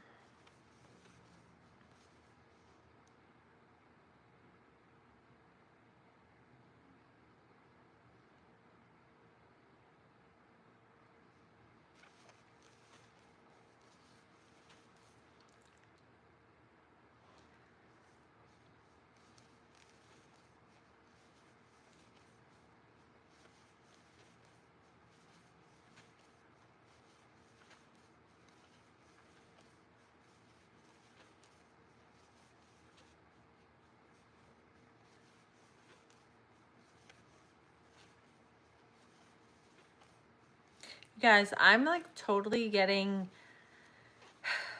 to the point with my crocheting that I don't really know what to make, because everything I do make, like I already have a ton of everything, right? Because I have so much stuff. And so it's almost coming to the point where I'm trying to do like different projects because I do have so much of everything. But at the same time, I want to do like the usual fun projects that I enjoy doing.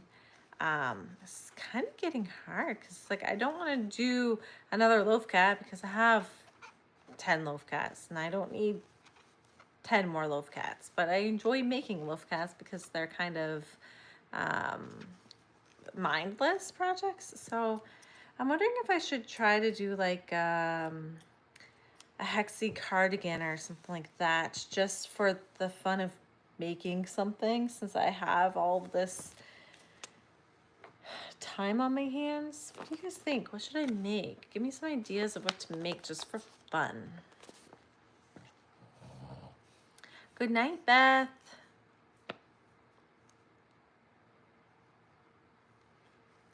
Your puppies don't mess with your plushies on the back of the couch. Mine can't be trusted. They got to my crochet room and tore up. They do not mess with my items at all. I honestly have like yarn and plushies. I'll just leave my yarn on the couch. If I leave the room or go do something, they won't touch it.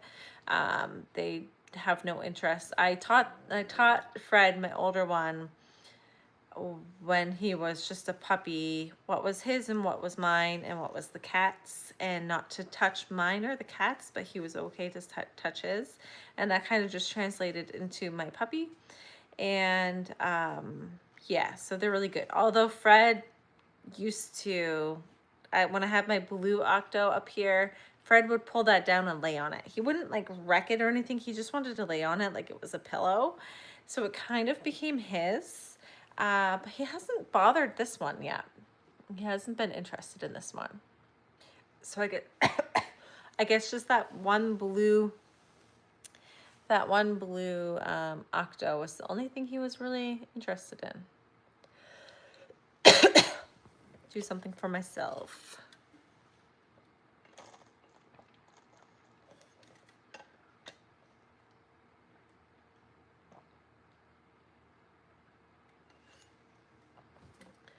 Scrunchies, food items.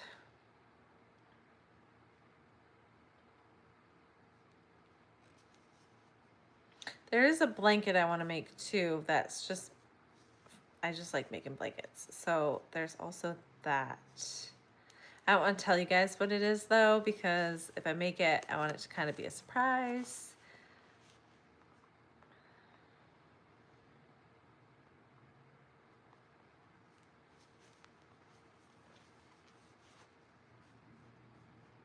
Blue is his favorite color. It must be.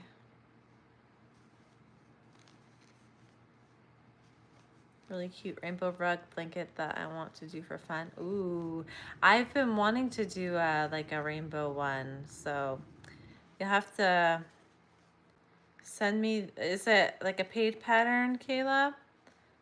Send me the link. Yes, make a cardigan. I'd love to see it. Don't know when I'll ever get to it. Make a baby blanket. Knots by 5. Paid pattern. Temperature blanket. I tried to do a temperature blanket years ago and I'm not one to stick to something that lasts that long to make. So I think I lasted like maybe a week or two, and then that was, so temperature blanket's not quite my thing. It's gonna be something that I can complete like immediately. If it lingers longer than a few days, then I won't make it. Scrappy cardigan piece is about 80% complete. Maybe this summer. See, the only thing with cardigans and stuff is I'm always scared that they're not gonna fit properly. And I'm not one to gauge swatch because, you know, I'm lazy. So that's why I haven't made one yet, because I'm too lazy to gauge swatch. I'll be honest. Wait until the year was over before you made yours. Oh yeah, I could do that. A rainbow pillow, that'd be cool. There was a dragon's eye pillow that I thought was pretty cool. I saw it a couple of years ago. I was like, oh, that's pretty cool. And I never made that, but I have the like pillow itself, like the, you know, blank pillow that you can get at the craft store. My mom had two that she was gonna put covers on them and she never did, so she gave them to me. So they've been sitting in my craft room for like a year now, because I was like, oh well, I can do this blanket or this pillow, and I haven't done it yet. So there's that. I could do that too. Chicken and star pot holders are fun. Chicken and star pot holders.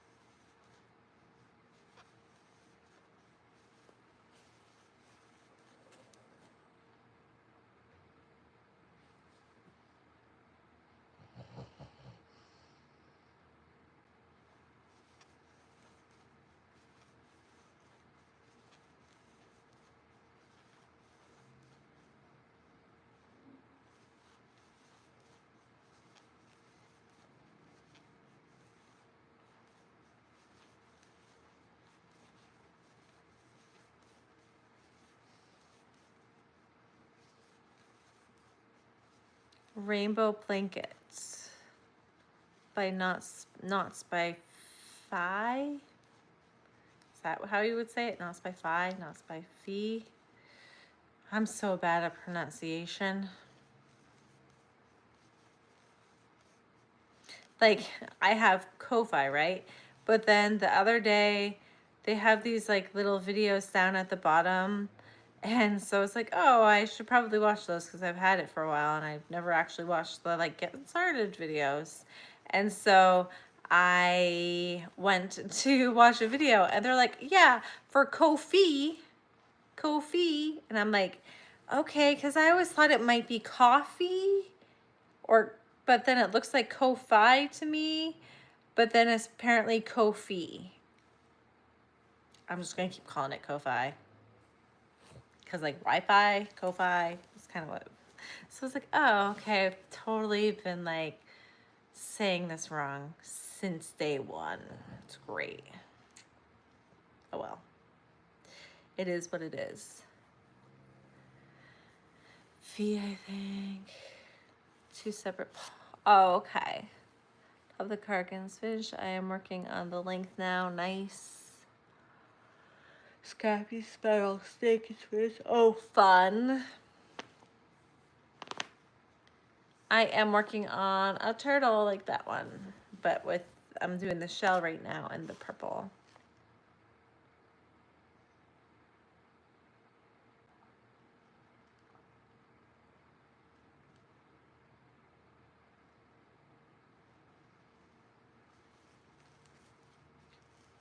See ya, Stacy. Thanks for joining in.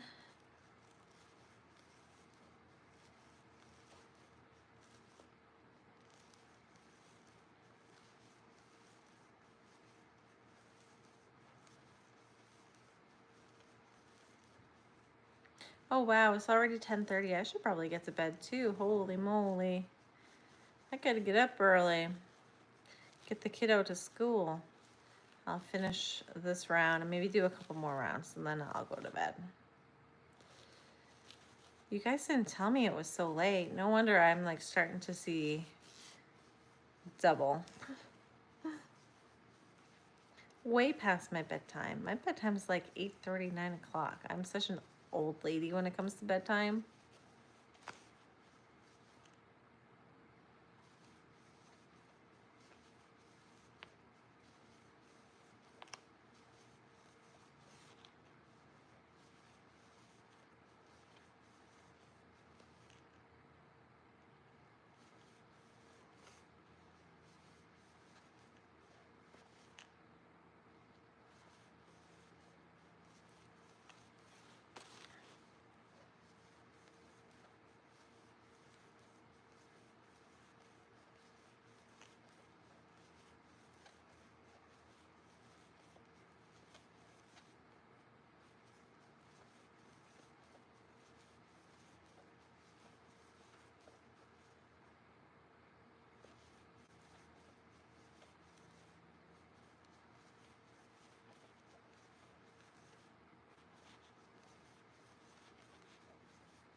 I love this yarn so much. I love how it looks.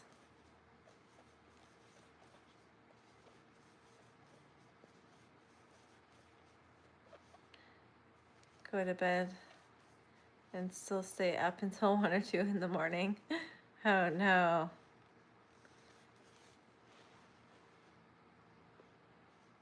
Wash the laundry in my embroidery machine tomorrow before work. Will be a cross stitch mandala for a European cross stitch. Oh, that's cool.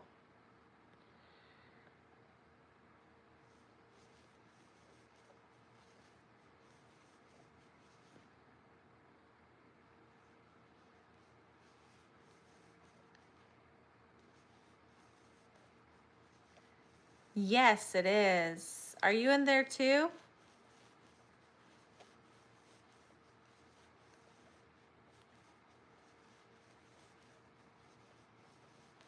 Thanks for joining. Yeah. Oh, sweet. Oh, yeah. Such a small world.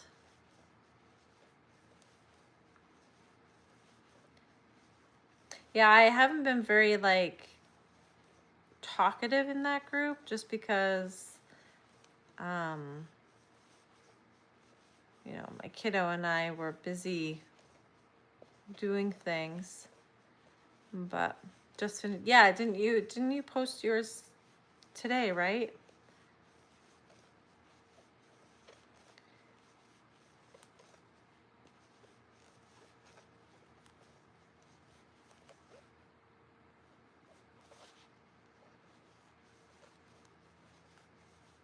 I see it. I think yours was the cutest out of all of them.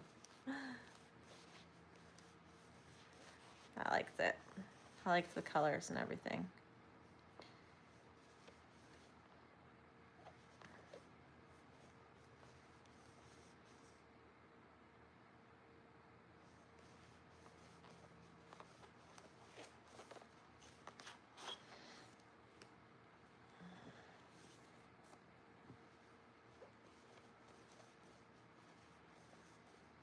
Oh, thank you.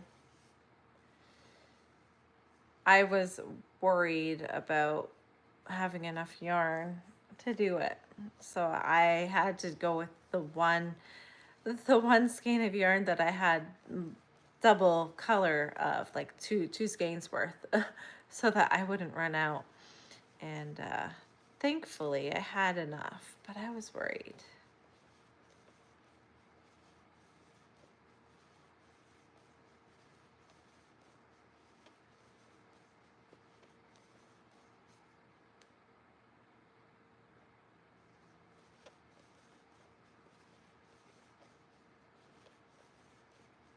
Have a good one, Kat. Thanks for coming. Glad I could hang out with you at work.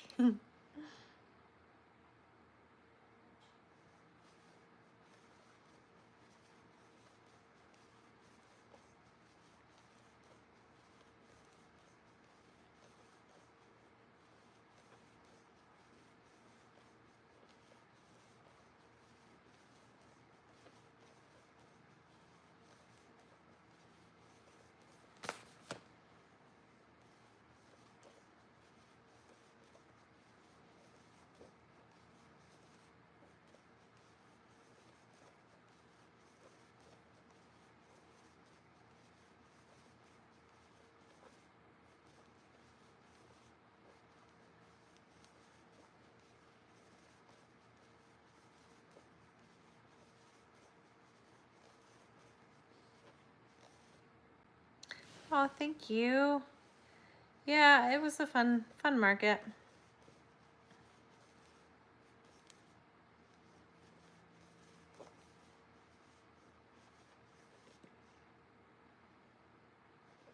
It was just nice to mostly get out and see people.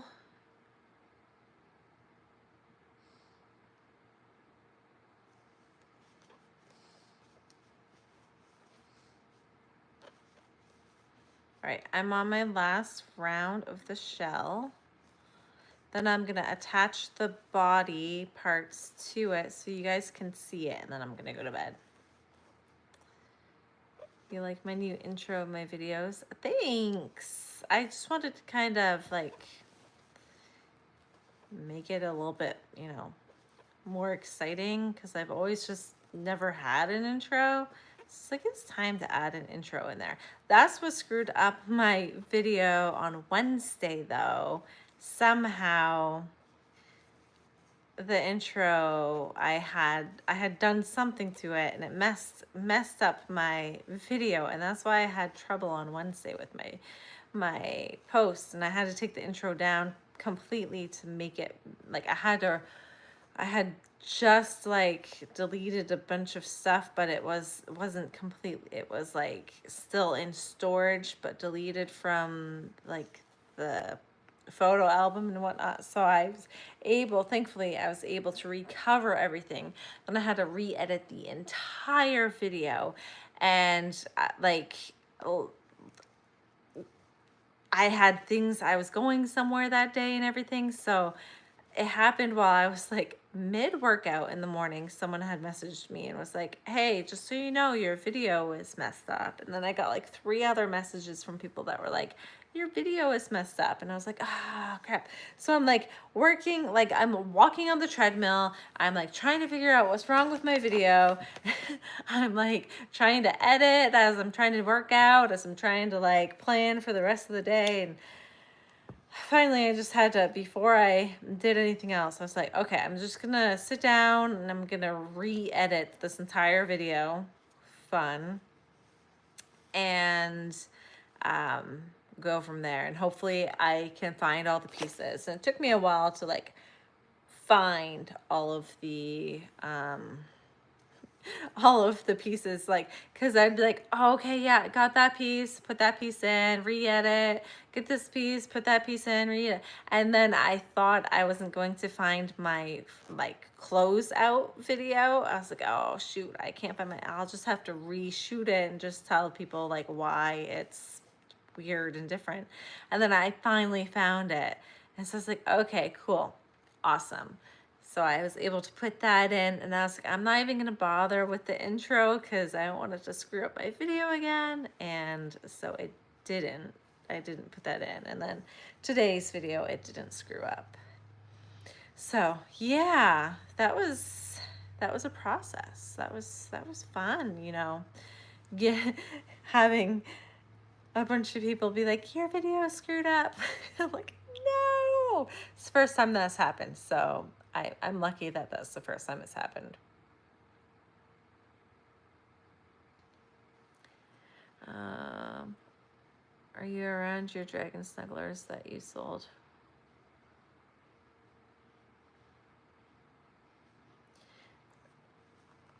Am I around them? Like, do I have them close by, do you mean, Kayla?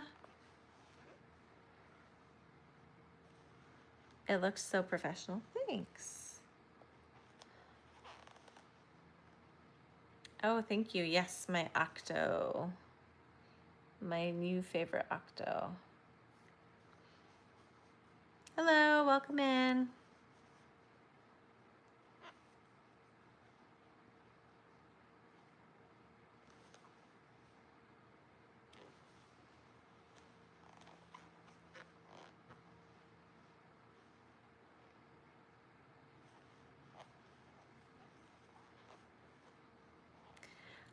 Oh, no, I'm not, unfortunately. But I can like I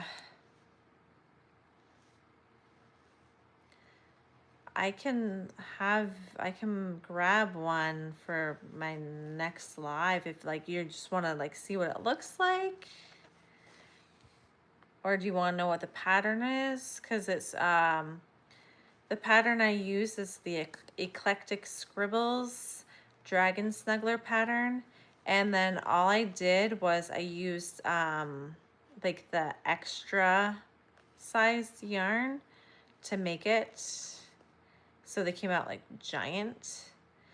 And yeah, so they were a hit. I was actually surprised. Like out of everything, that was probably like, because if you saw the video, then you know it wasn't like there wasn't any really standout pieces. But if there was a standout piece, it would have been them for sure. So I guess they were the standout.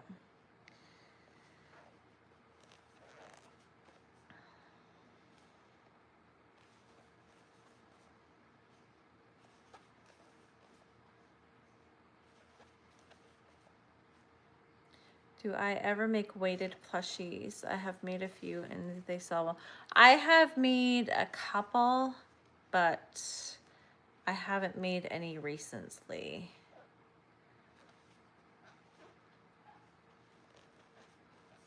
Eclectic Scrolls, okay, cool.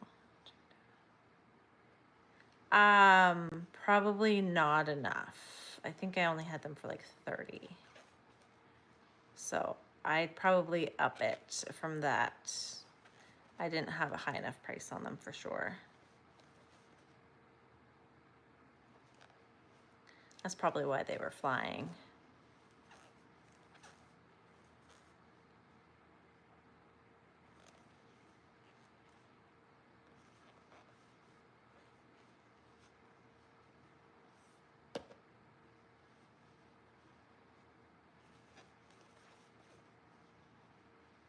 Yes, it's a no-sew pattern. So you do all like, you do the legs and you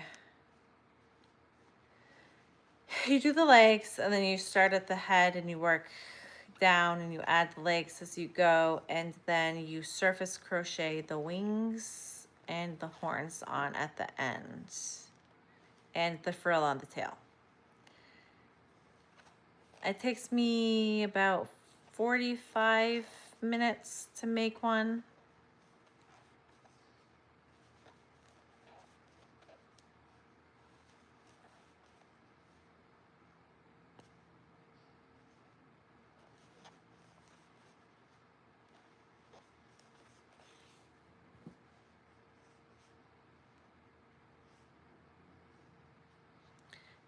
yeah, they're probably, well, you know, when people ask me what my favorite pattern is, I should probably start telling them that one, because that one is definitely one of my top favorites. And the feet aren't very fun to make when you're using like perfect chunky yarn, because they're so tiny, but I love the outcome of it, and I like how it's pretty quick to make.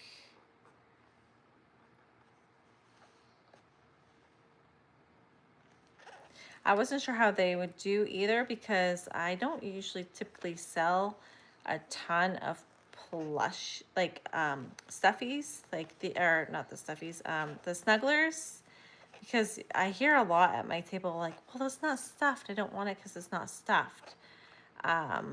So, or I'll hear like, well, why doesn't this one have stuffing in it and stuff like that? But that doesn't seem to be a problem for those ones.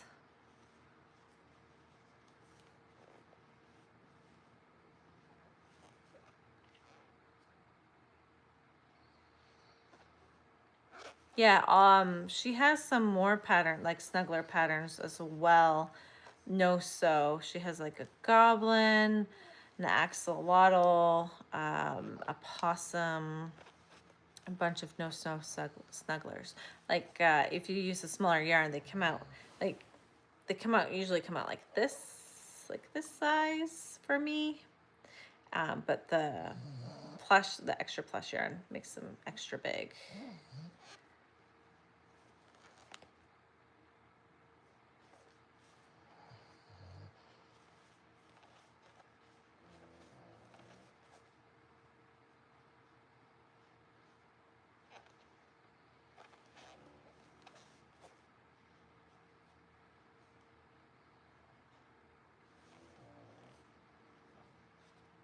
Night.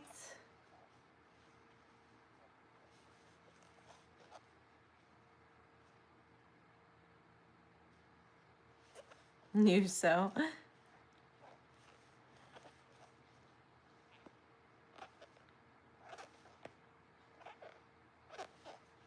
This purple yarn is squeaking. It didn't squeak at all on the light purple.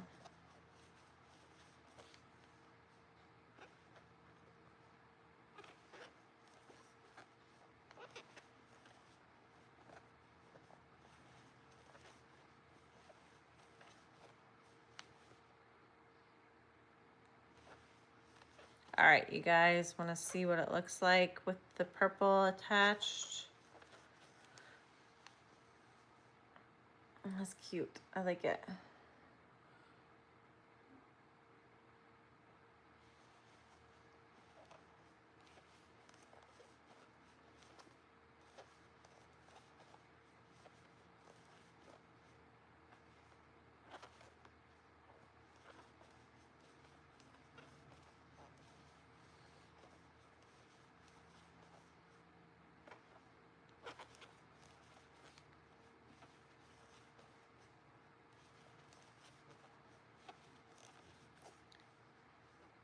I was gonna, just be done with it after that first round of the different purple, but since I'm so close to the end, I'm just gonna get down to all the decreases, and then once I cut it to stuff it and tack back the head, that will be when I am done for the night.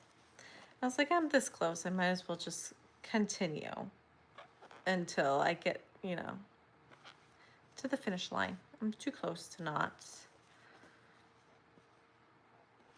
Yeah, I'm happy with the colors.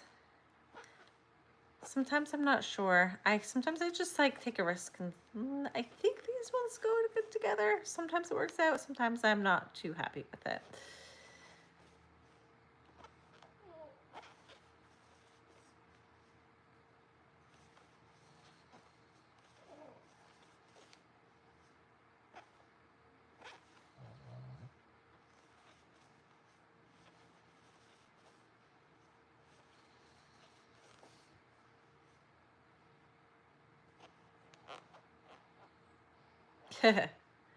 No, yeah, no sew, new sew. Yeah.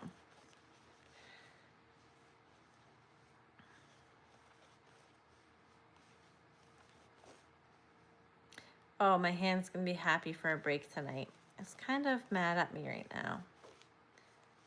I swear I'm growing a callus on that finger.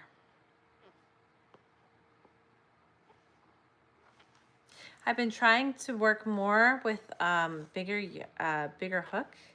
I've been using a 5.5, guys. Should be impressed with that. Cause I'm usually like a 4mm. 4.5 is like the biggest I usually do, and I've been working with a 5.5. Look, 5.5. Ah, it's not gonna focus. 5.5, boop, boop. And so I think just holding it different or something, I don't know.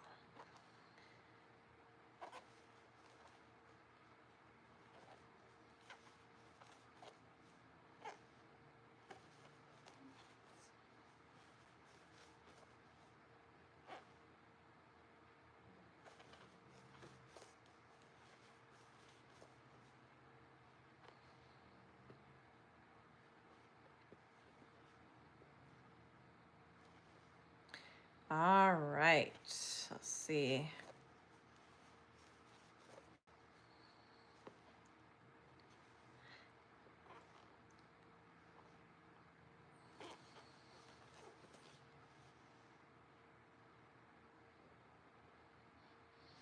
All right, yay, look at that. She, I'm gonna call her a she. I usually say, I always end up like saying he for patterns for some reason. I don't know why. I'm gonna say this one's a she. But yeah, so I just have to stuff, tack the head back, and this one is done.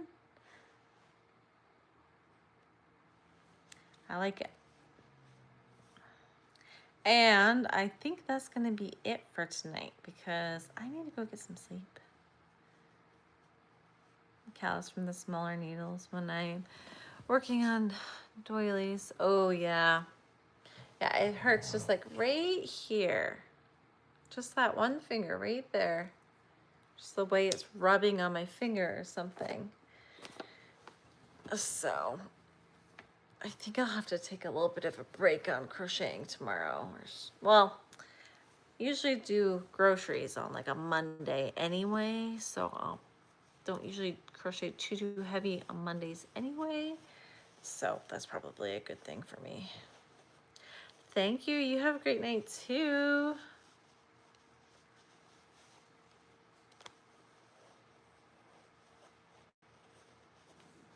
My goodness, it's so late. You guys kept me up past my bedtime for sure.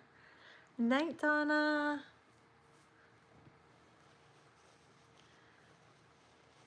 Night. All right. Thank you guys for joining. Thanks for hanging out with me. I always enjoy hanging out with you guys. I'll probably try to come on at some point tomorrow for a live. And if not tomorrow, some point during the week. I didn't get to do many during the week videos last week because I was busy with some things you'll see in my video. But yeah, so thank you guys for hanging out with me. Laundry, groceries, and back to crochet. There you go. It's 7:51 there. Oh yeah, see, it's 11 o'clock here. 10:52.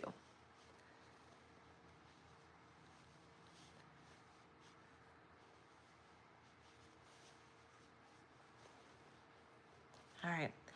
Thanks for joining again, guys. So I'll talk to you guys on the next one. See ya.